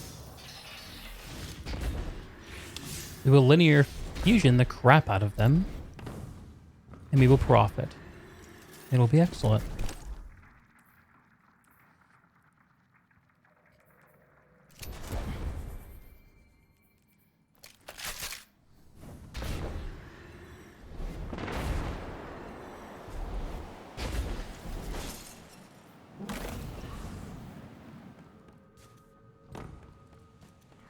Here they are. And I with no power ammunition.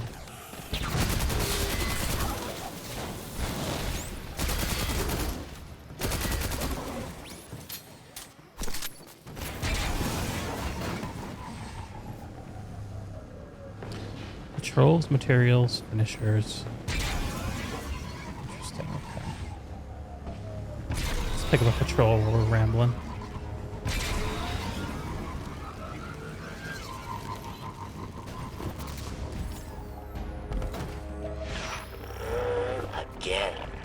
The Vex prove true to their name. Dismantle these pests for Varric's sake. Their parts, at least, are useful.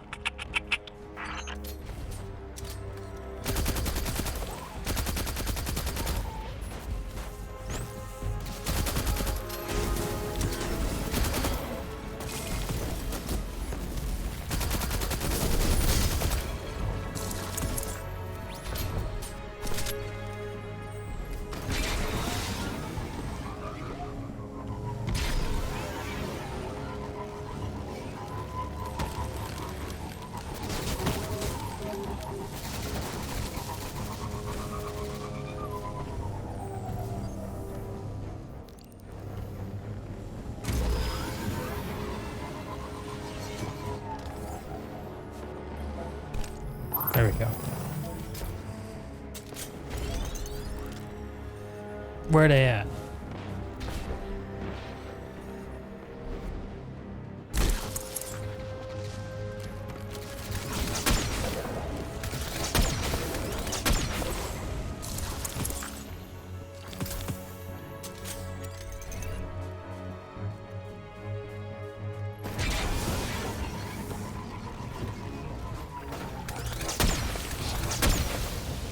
Winner, winner.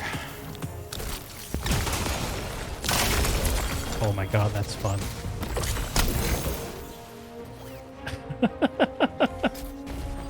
Okay.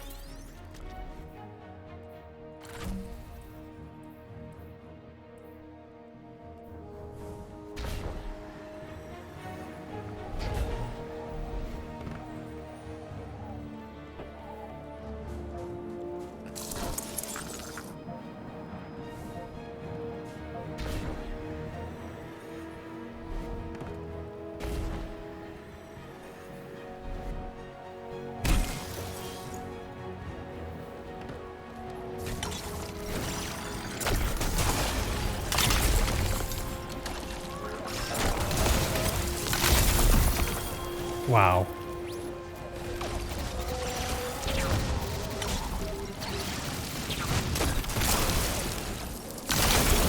Holy crap. Gotta be kidding me. It's amazing.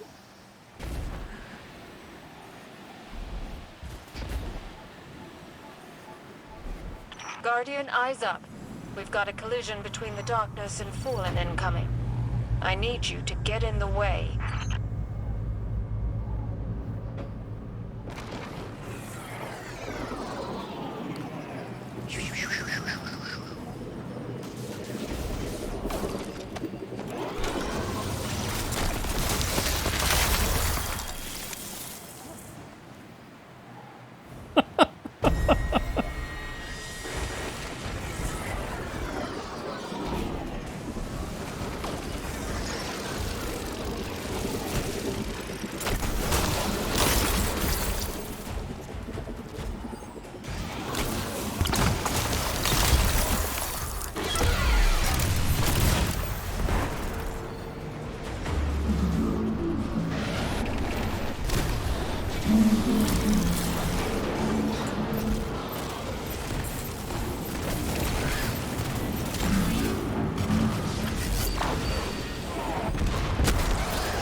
Wow, I think I got him.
That was pretty cool.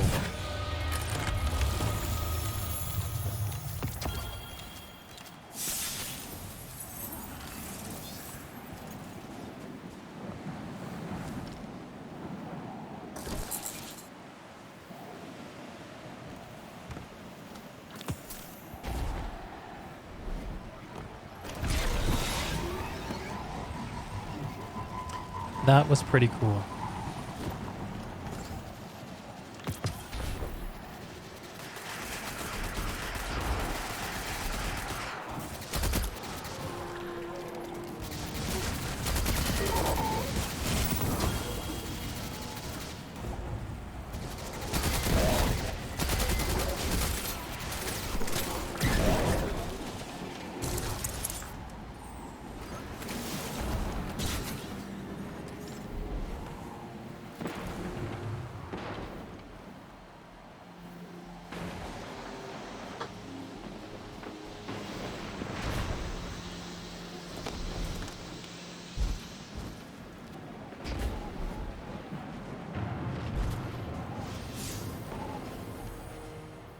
And yeah, I just need one more precision kill for that quest.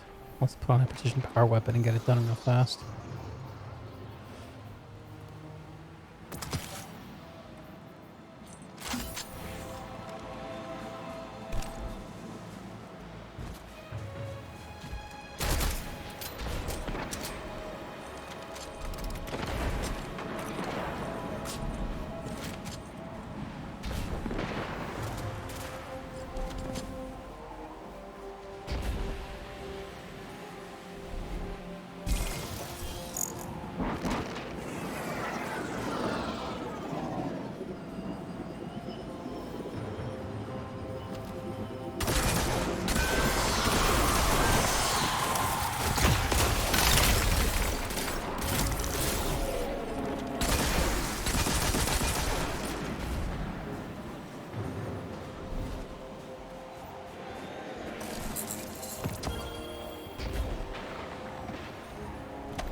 Is it Varix?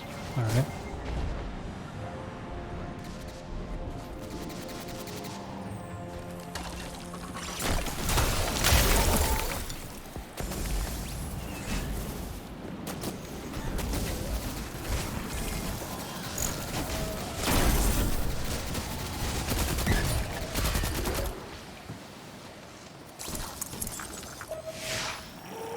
Many enemies roam the area. Packs heavy with war spoils. Bring these items to Varix and receive your reward.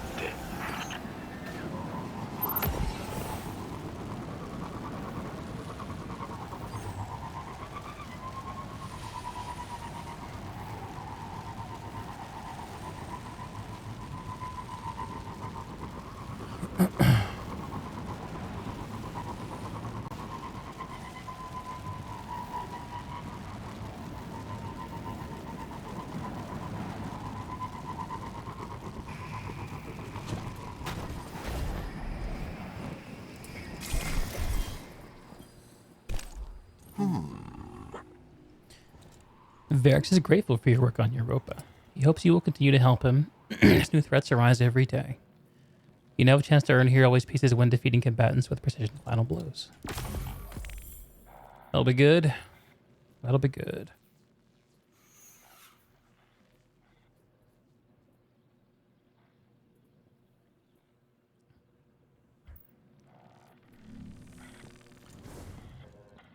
Yeah.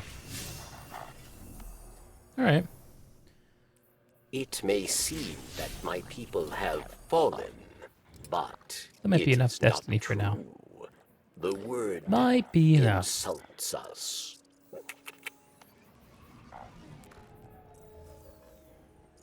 We got Cryoclasm, which is fun, and we got the Slidey Boy thing, The which is doubly spider fun. meddles in Pleased with that. awoken Next time I play, affairs. I will Does the probably queen know it? She must.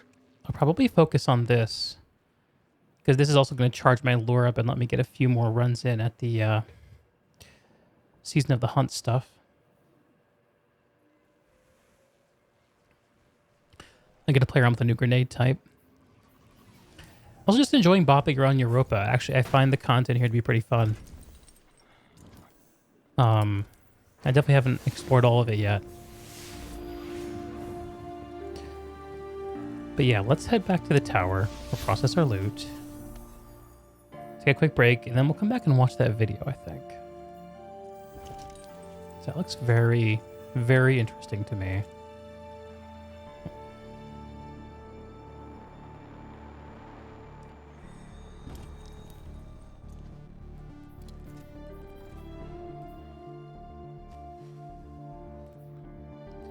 You know what? I don't think I ever picked up any Vanguard bounties today. Oops. Sphinx misjudged the dark.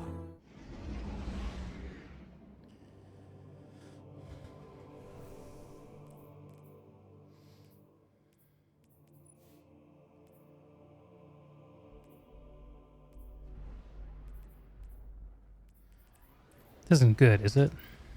Doesn't look good. I never know what to do with hand cannons.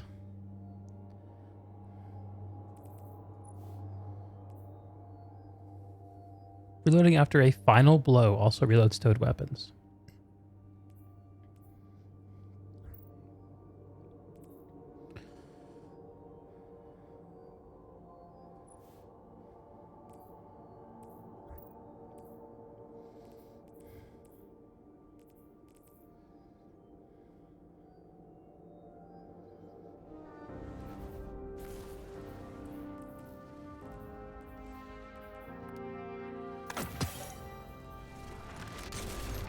Do. Hi there. Done, all done. Bye.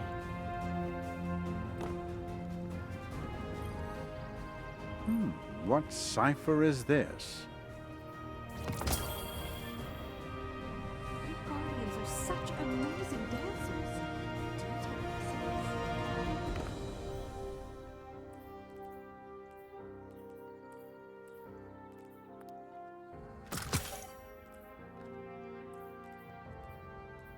My sister's an astronomer. And first phase includes refill enhance a guardian. Checking right now. Received.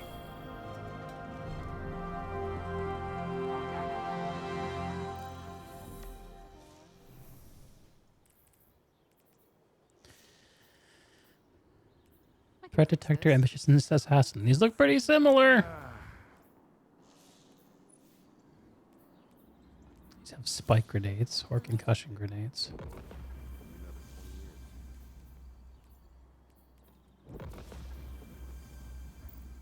Whereas this one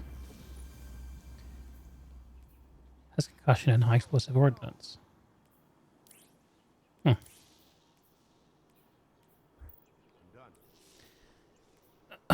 I think the new one is better. I think. Okay if I listen to music while I work? There.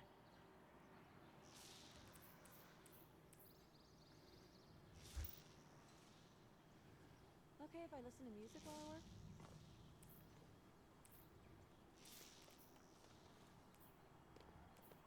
Good luck out there. Come on.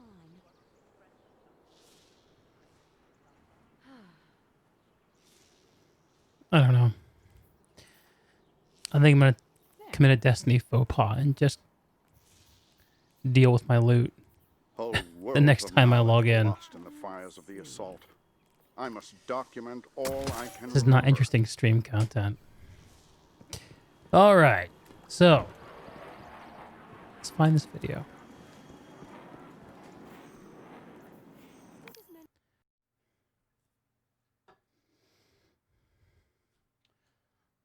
Change things over to just chatting, I think.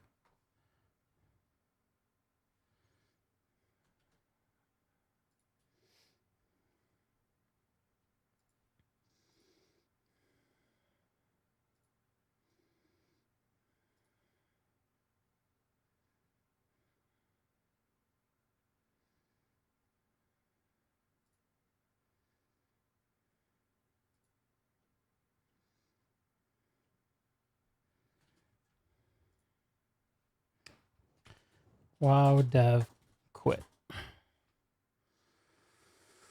I don't want to see the Asmongold reaction. I want to see the actual video. Here it is. Why I left Blizzard. Wow. This guy's nice lighting. Good looking mic. He knows what he's doing. 15 minutes.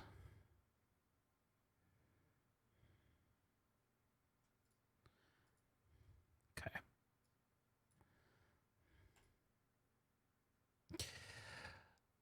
I'm going to run a quick ad. Take another piss break, and we'll do this. Be right back.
All right.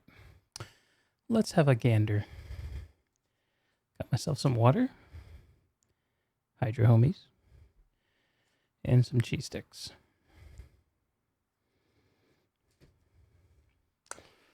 Let's roll.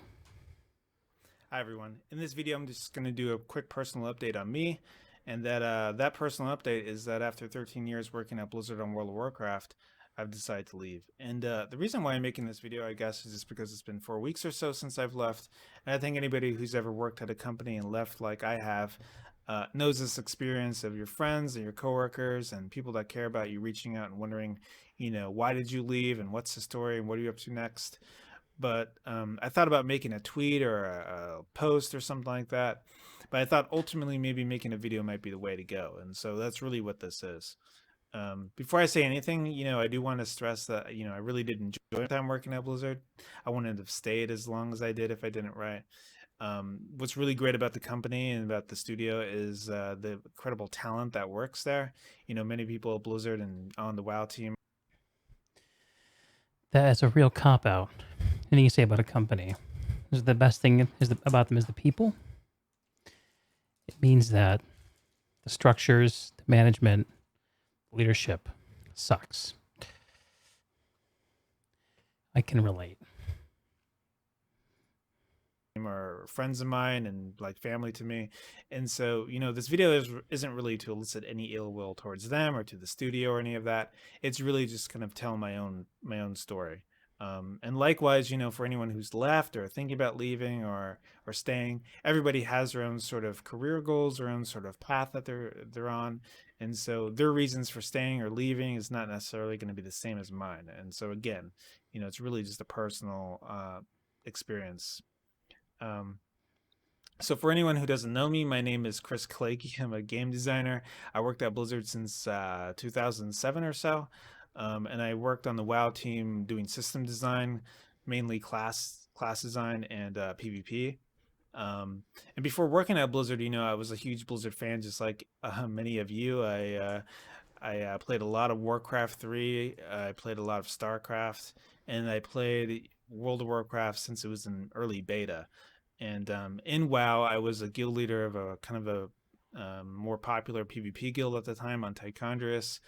And some of the things that I really loved to do in WoW, outside of play it, was really kind of the theory craft about the game. Think about, what they should change, what they should remove, what spells they should add, things like that. I'd really like bug my guild about, bouncing ideas off them.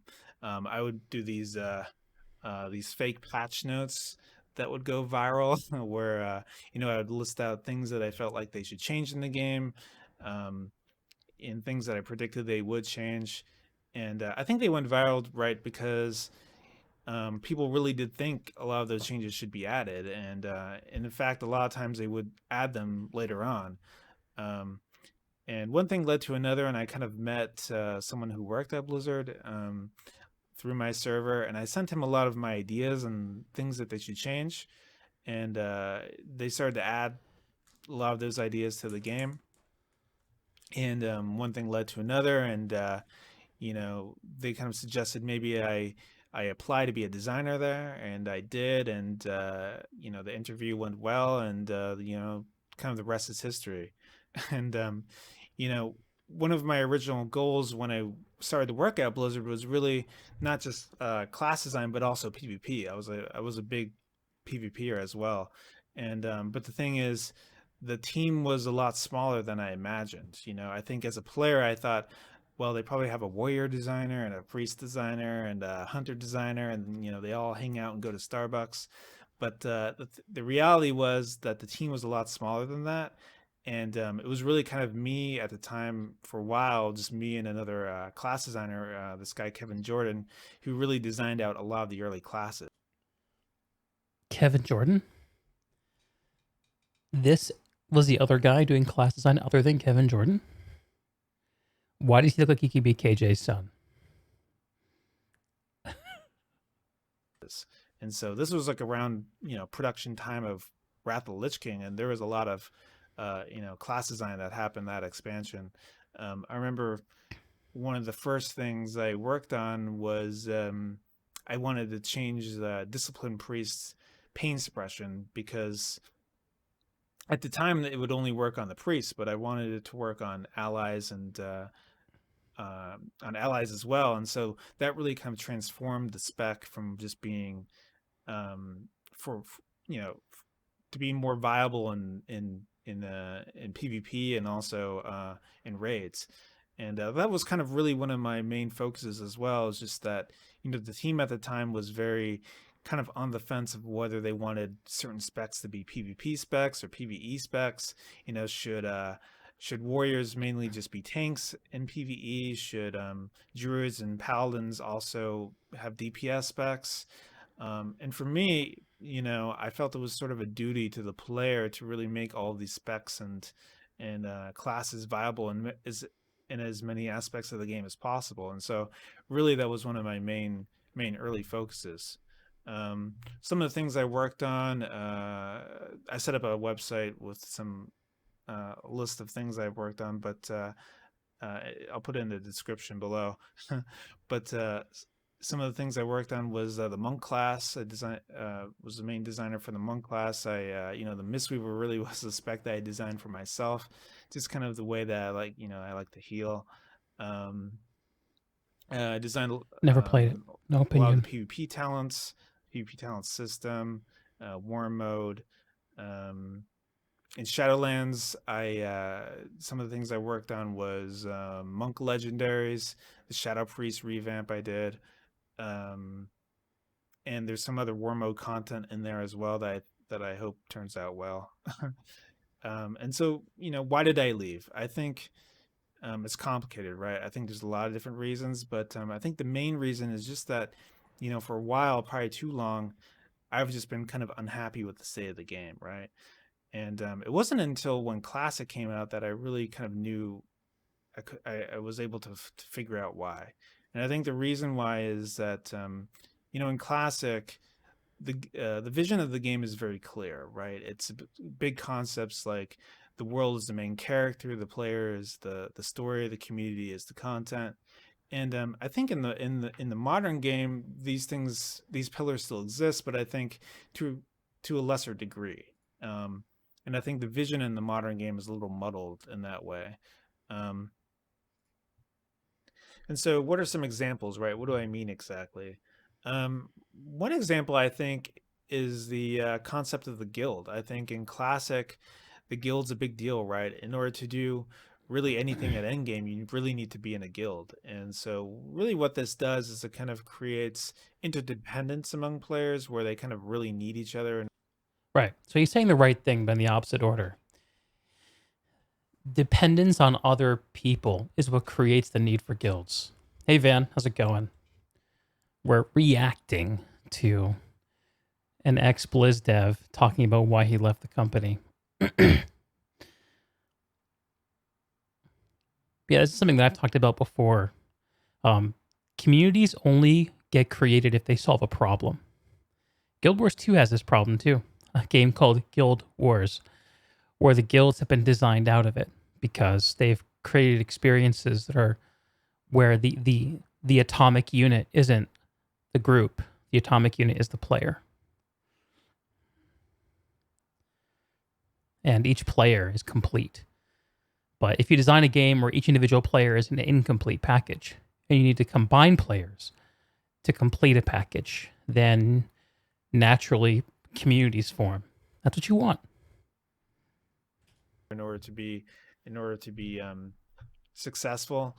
And I think this can feel really restrictive at times, but ultimately what it really does is it creates cohesion, it creates community.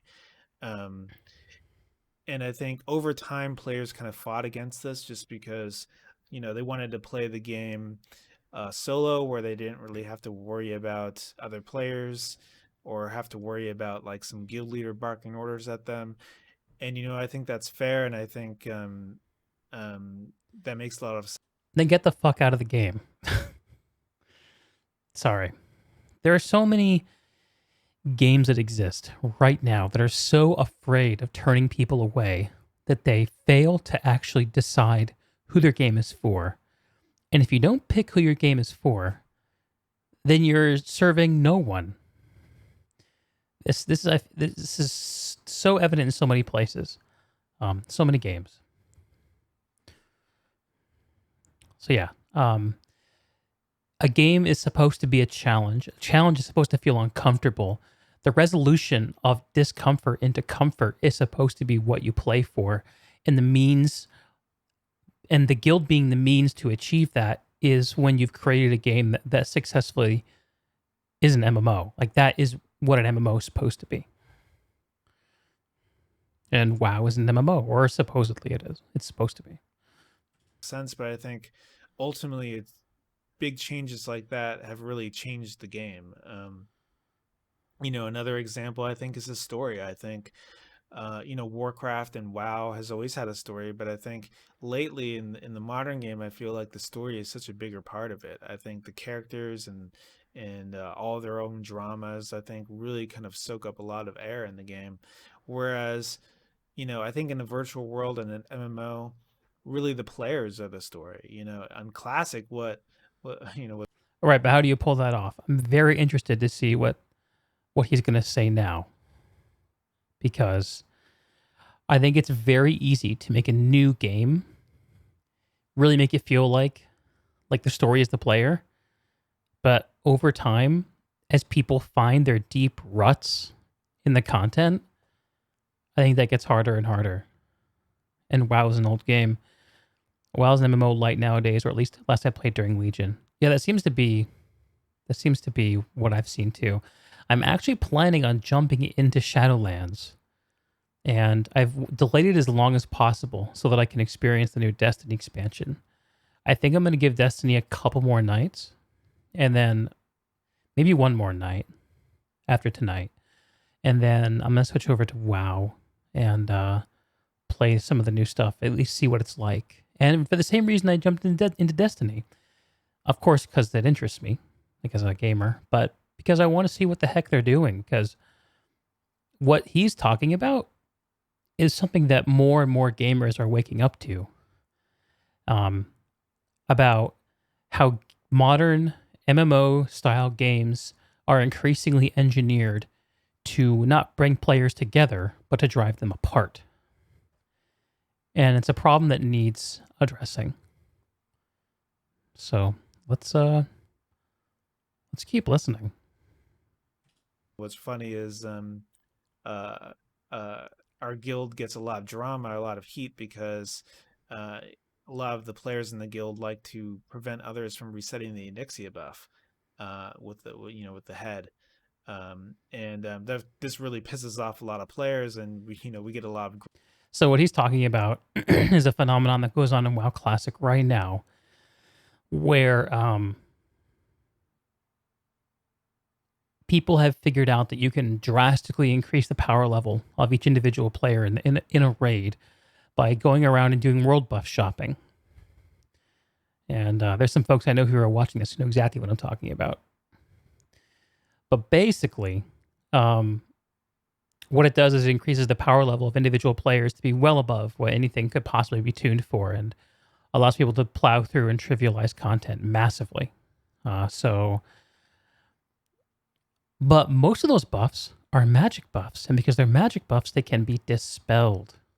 So if you play on a PvP server, or if you PvP flag on a PvE server, then you can get off of a flight path near the raid, and suddenly all your buffs that you spent 2-3 hours going around and collecting, or however long it takes, I don't actually know how long it takes, can just be stripped off in a moment. And no one's actually fighting you. No one's actually engaging with you. They just dispel and fuck off. I think it's kind of funny. And in a way, the thing that it's a reaction to itself, I think, is really unhealthy. So, I mean, do two wrongs make a right? I don't think they do. But it sounds like his friends are doing this. So I'll be interested to see what their reasoning or thinking behind it is. Grief, and people ban us from groups and things like that. And it's funny, but it creates a player story, and I think, it creates drama in the game. And I think that's really what the modern game is missing, is some, this human element, this player drama. And I know players really love the story of WoW. I do too. And I love a lot of the characters and the cinematics and things like that. But again, I feel like this shift really does change the game and has a real effect. There's a lot of other minor things. I feel like we focus a lot too much on the extrinsic rather than the intrinsic gameplay. I feel there's too much focus on these progression systems and on engagement, and instead I think we should really focus on the core features of the game. Like systems like the guild system. I feel like we should be focusing on features that really an MMO can only do, right? And of course, there's millions of players who really love WoW how it is currently and love the modern game. And I think that's really just the point of it all, is just that really it's not so much a problem. I think this came out just like a day or two ago. It's very new. This guy just quit recently. Let's see what it says. Today, yeah. Already has 17,000 views and over 2,000 likes. What the game is, it is really just kind of a disconnect between what the modern game is and what the game used to be for me. I would say though that you could say the vision of the modern game has maybe changed, but I think even if that's true, I feel like that vision isn't so clear. And I think I hear this a lot with players who they feel like, what is WoW really about anymore, whatever it is. And I think that's a problem. But I think the bigger problem actually is what I would hear from, developers on the team, that they are also confused about what the vision of the game is, right? Leadership. Just like I called. I think some of them think the vision has never changed, and some feel like it's this new modern take. And I think that is going to be the biggest challenge for the team going forward. I really love this quote that's something like, if you want to build a ship, you don't drum up the people and tell them what to do and tell this guy to gather wood and this guy to build the sail or whatever it is. Instead, you teach them to yearn for the vast and endless sea. And in doing that, you don't need to tell people what to do, because he's talking about vision. Yes. One of the most important things for producing anything with a group of people is that everyone have a shared vision, and that someone be the vision holder, or some ones be the vision holders. Because without that vision, people who are doing the work don't know how to guide themselves. People make 1,000 tiny decisions when they're making something, whether it's a 3D model or whether it's designing a quest or whether it's writing lore. And you need that vision in order to make all those tiny decisions. Otherwise, if you don't lead your people, then you get led by them. And you have this weird thing where where choices are made at the bottom up. A lot of tiny choices are made from the bottom up, and they're all over the place. It feels all over the place because it is all over the place.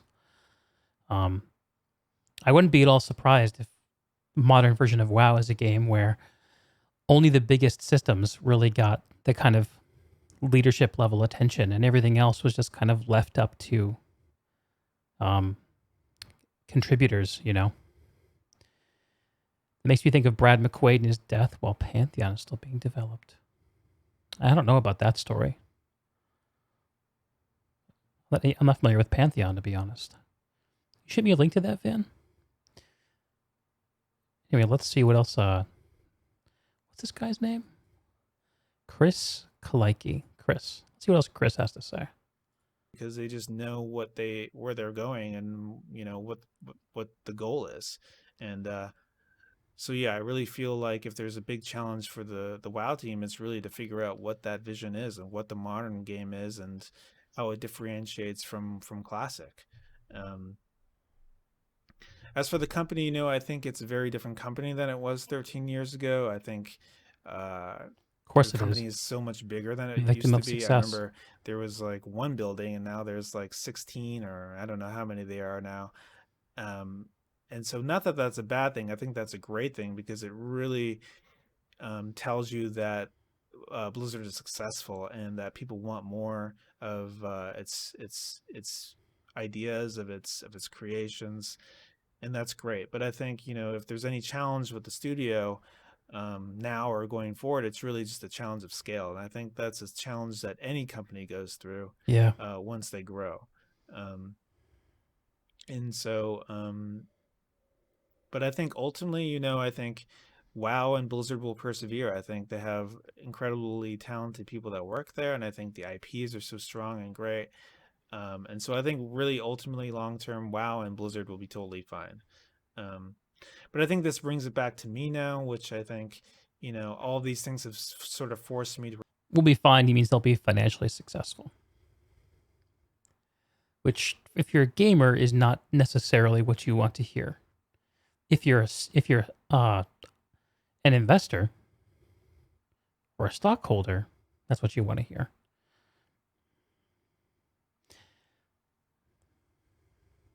Anyway, reflect on what I want to do and where I want to be, and it's sort of this is really reminded me of why I wanted to work on WoW in the first place, and I think that really is because I wanted to work on a virtual world. Amen, And brother. I think ultimately, despite its flaws, WoW really is still the king of virtual worlds, and I think will be for a long time. But I used to think Blizzard maybe, would hold that crown forever, or be the one who would, Hold that thought, Lex. discover the next big virtual I world. wanna But talk these about that days, too. I just don't know if that's true. But what I do know is that I want to be part of that, right? I want to be part of the next big virtual world. I think, some people say that virtual worlds are sort of over and that games now are more about like battle royales or mobile projects or wherever that is. But I think that's insane. I think that's totally wrong. I think the real world, sucks in a lot of ways, and I think these virtual worlds that we create are so amazing and so are going to become more increasingly essential to our lives in the future. I want to listen to that again. I talked over it a little bit. I don't think I quite caught it all. Big virtual world, but these days I just don't know if that's true. And I think ultimately, despite its flaws, WoW really is still the king of virtual worlds, and I think will be for a long time. But I used to think Blizzard maybe, would hold that crown forever, or be the one who would, discover the next big virtual world. But these days, I just don't know if that's true. But what I do know is that I want to be part of that, right? I want to be part of the next big virtual world. I think, some people say that virtual worlds are sort of over and that games now are more about like battle royales or mobile projects or wherever that is. But I think that's insane. I think that's totally Yeah. wrong. I think the real world, sucks in a lot of ways, and I think these virtual worlds that we create are so amazing and so are going to become more increasingly essential to our lives in the future. So if the future is going to be virtual worlds, that's really what I want to be a part of. And so that's where. Before I moves on, I just want to reflect that I don't think that the real world sucking is a good reason for virtual worlds to exist. Maybe I'm just insane. This man is jaundiced. He does look rather yellow. Notice that. I don't know, maybe it's just the lighting. Or maybe he's put on some makeup. I don't know. But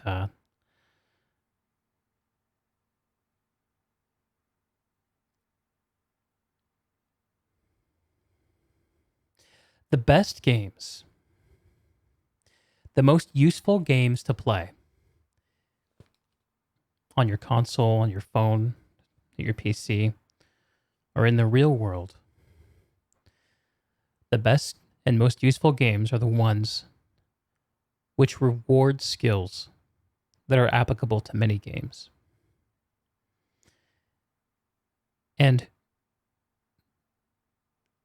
the game whose skills are applicable to many other games where skills are cross-applicable.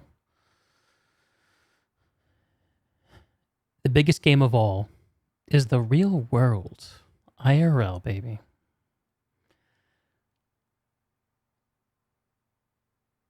I think seeing virtual worlds as an escape from other worlds is fine.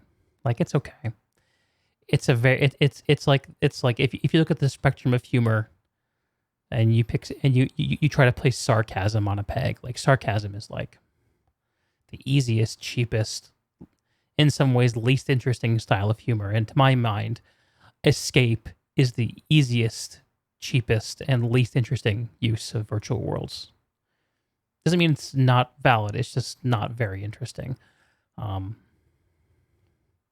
Humans are creatures that need to adapt and need to be challenged and find and overcome challenges. And the kinds of challenges we can tackle and face in a world that we ourselves make. I don't know. It's just a very different kind of animal. I feel excited about it like he does, but I did want to nitpick at that idea. I think he's probably getting ready to wrap up. And then we can talk about NS15 skins. Really what I'm doing, I'm looking around, I'm seeing what's possible. I don't know what I'm going to do exactly yet, but when I figure that out, you'll be the first to know. To my Blizzard family and the WoW team, I'm rooting for Shadowlands. I know it's going to be incredibly successful. I'm so excited to play it. And I guess, only days from now, I'm sure it's going to be a massive success. And of course, I'm going to play it. I've played WoWs every day almost since when it came out. And I'll be playing, with this WoW man wows. mode on. For anybody who, for the rest of you who've made it to the end of this video, well, thank you for listening to my TED Talk. We'll talk soon. YouTube will not stop recommending this fucking video to me. This Mystery of the Druids from Mandalore. I throw this man a like. Does he have other content on this video on his channel? No.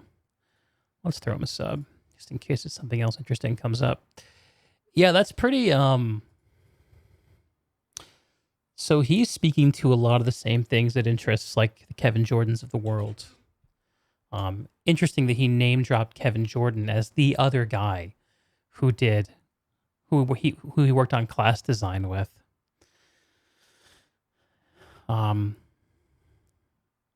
I like what he had to say about guilds, but I wish he would have taken it a little bit further. But this is not meant to be an involved thing. He's just giving people answers. But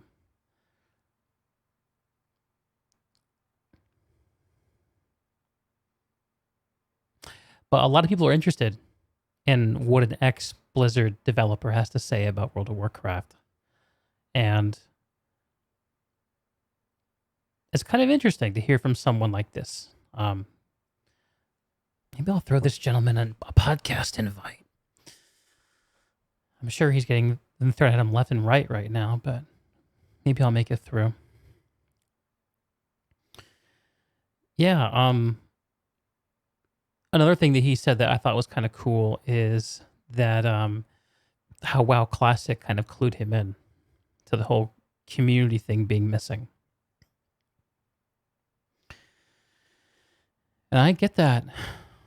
I think still the most popular video on my channel is one I made talking about my feelings about WoW Classic before it released. And it was kind of a chicken shit video. I didn't really say anything terribly controversial.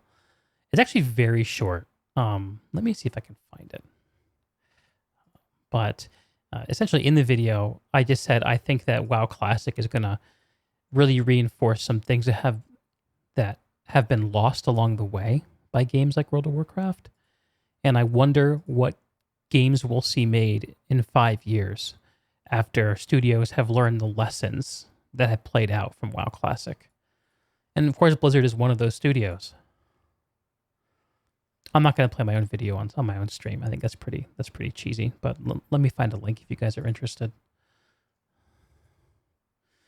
Pretty sure. Yep, here it is. Still my most popular video by a lot. You think you do, but you don't. Anyone's curious.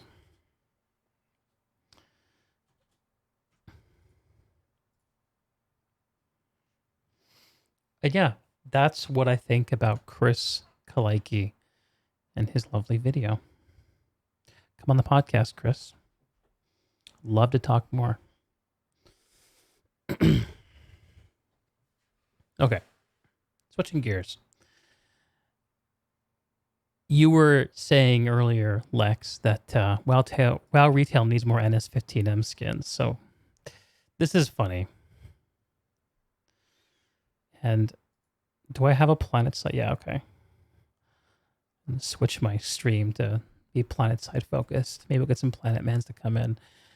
So there is a live stream coming up tomorrow, right? Where was this announced?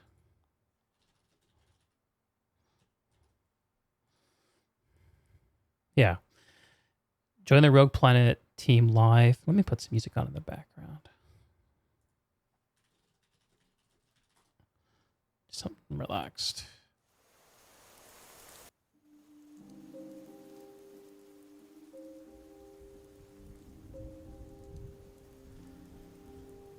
Friday, November 20th.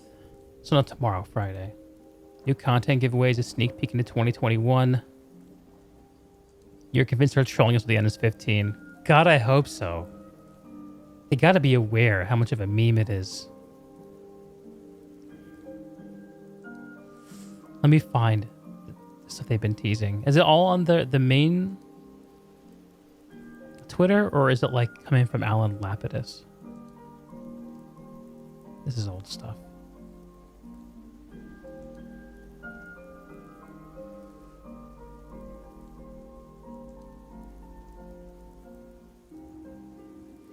Maybe the subreddit? No, not Skyrim mods. You can tell which I've gone directly to Skyrim mods. Despite the fact that I haven't been there in like months and months, it's still the first thing that comes up on my history. Planet side. Alan mostly. Okay. So Rel posted this earlier.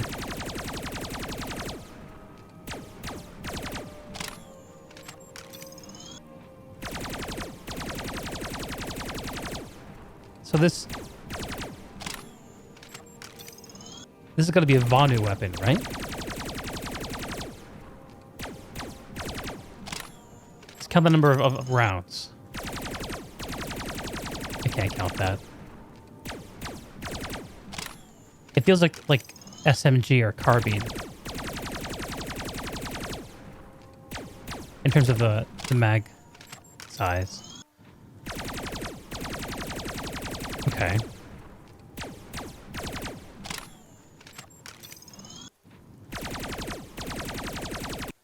Okay. Fine, I guess. What else is going on in the world of Planet Side?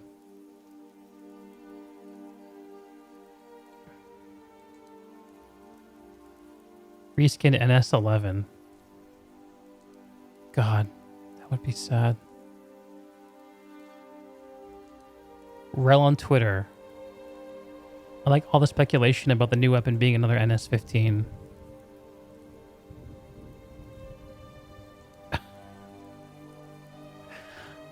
Okay. Stop giving us NS15 reskins, you boglins. Stop being lazy. Rude. Not boglins. Yeah, there's more art. Let me look on Alan Lapidus's Twitter. It's Lapidis.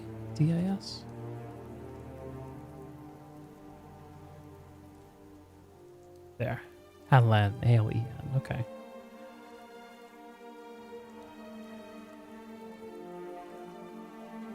What is this supposed to be? I mean, obviously, outside of the sanctuary.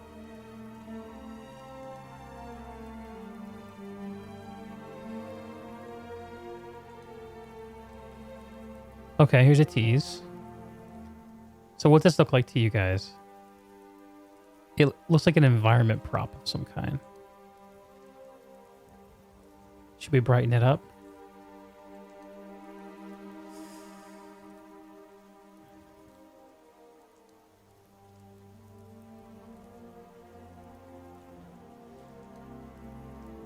You can see my video, my graphics editing skills at work.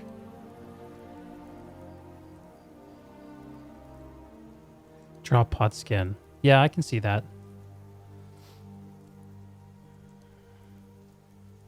Yikes, that's horrifying.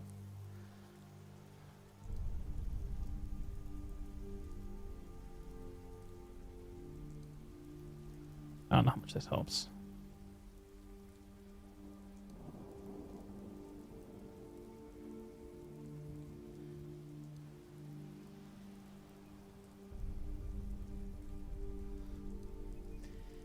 In the bundle. I think the idea of drop pod skins is kind of cool, but like, they don't stick around very long, do they? Maybe if they played some kind of cool animation while you were dropping, or a sound. Okay, like, could you imagine like Ride of the Valkyries playing as you were drop podding in? That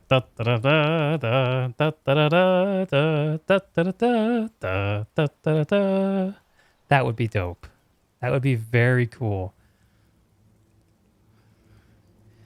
I guess they could just give drop pods a horn. They're vehicles, right? Shit, I like that idea. That's fun. What else? Throw that a like. Something is coming. Stay tuned. Oh, this must be a new Cammy video.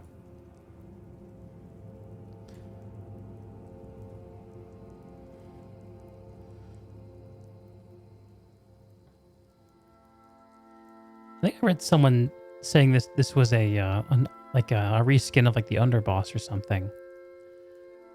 I don't know if that's true.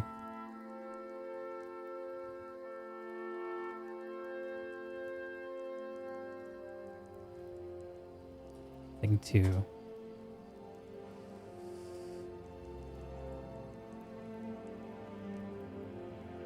Let's sharpen it. That'll help, right? Wow, I literally did nothing. That is so funny. Squint my eyes. Yeah, I don't know. It's a pistol. I don't fucking know.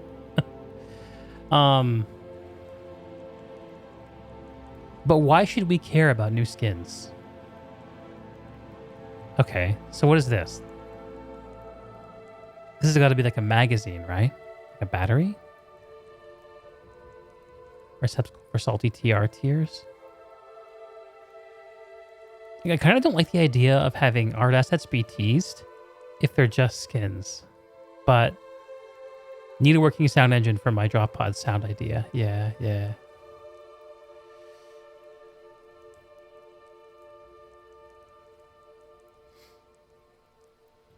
Is that all of it?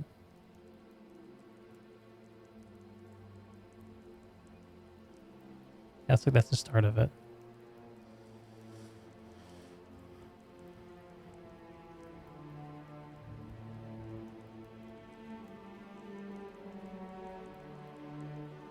Okay.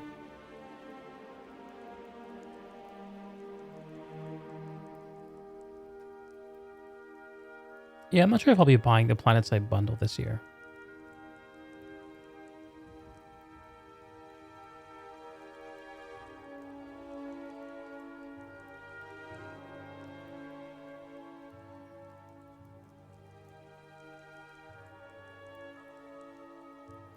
I don't know.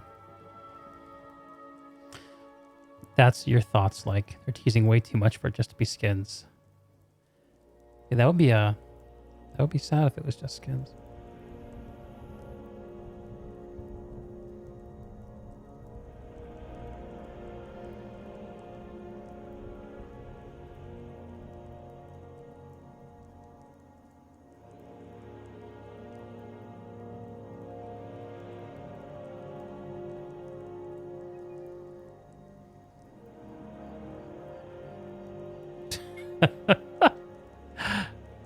I don't know.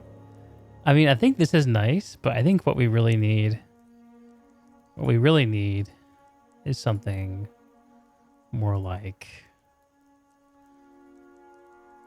More like this.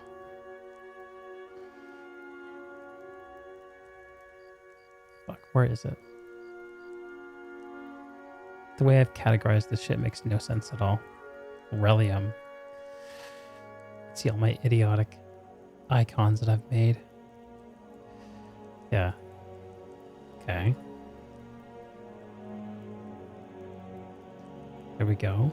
Got that. Now, take this.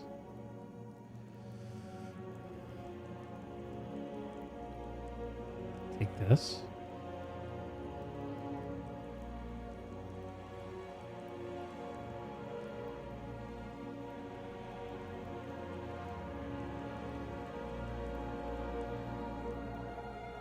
Now that will terrify people.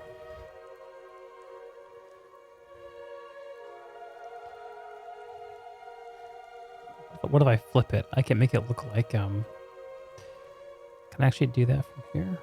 From the handles? Yes! Can I make it look like I have a bandana going? There it is.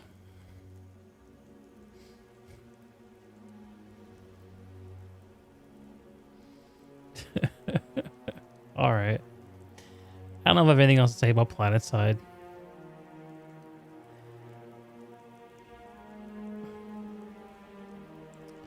PlanetSide is PlanetSide. I got the I finally got granted access to the observer cam right after I ran out of ideas for how to use it. So I don't know if that's going to happen. I mean, sorry, I don't know when I will find a use for it that's interesting. A while ago, I had a fun idea about doing like pseudo esports broadcasting for alerts, but I don't know if I have any passion for that at the moment. And I need to marshal my resources into what I do feel passionate about, which is usually just jabbering. But yeah. Well, it's getting late. I think it's about time for me to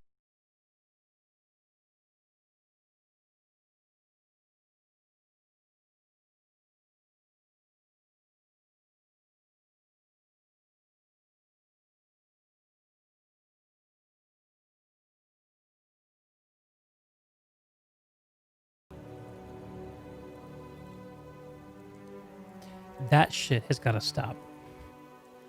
My Elgato just randomly just taking a dump.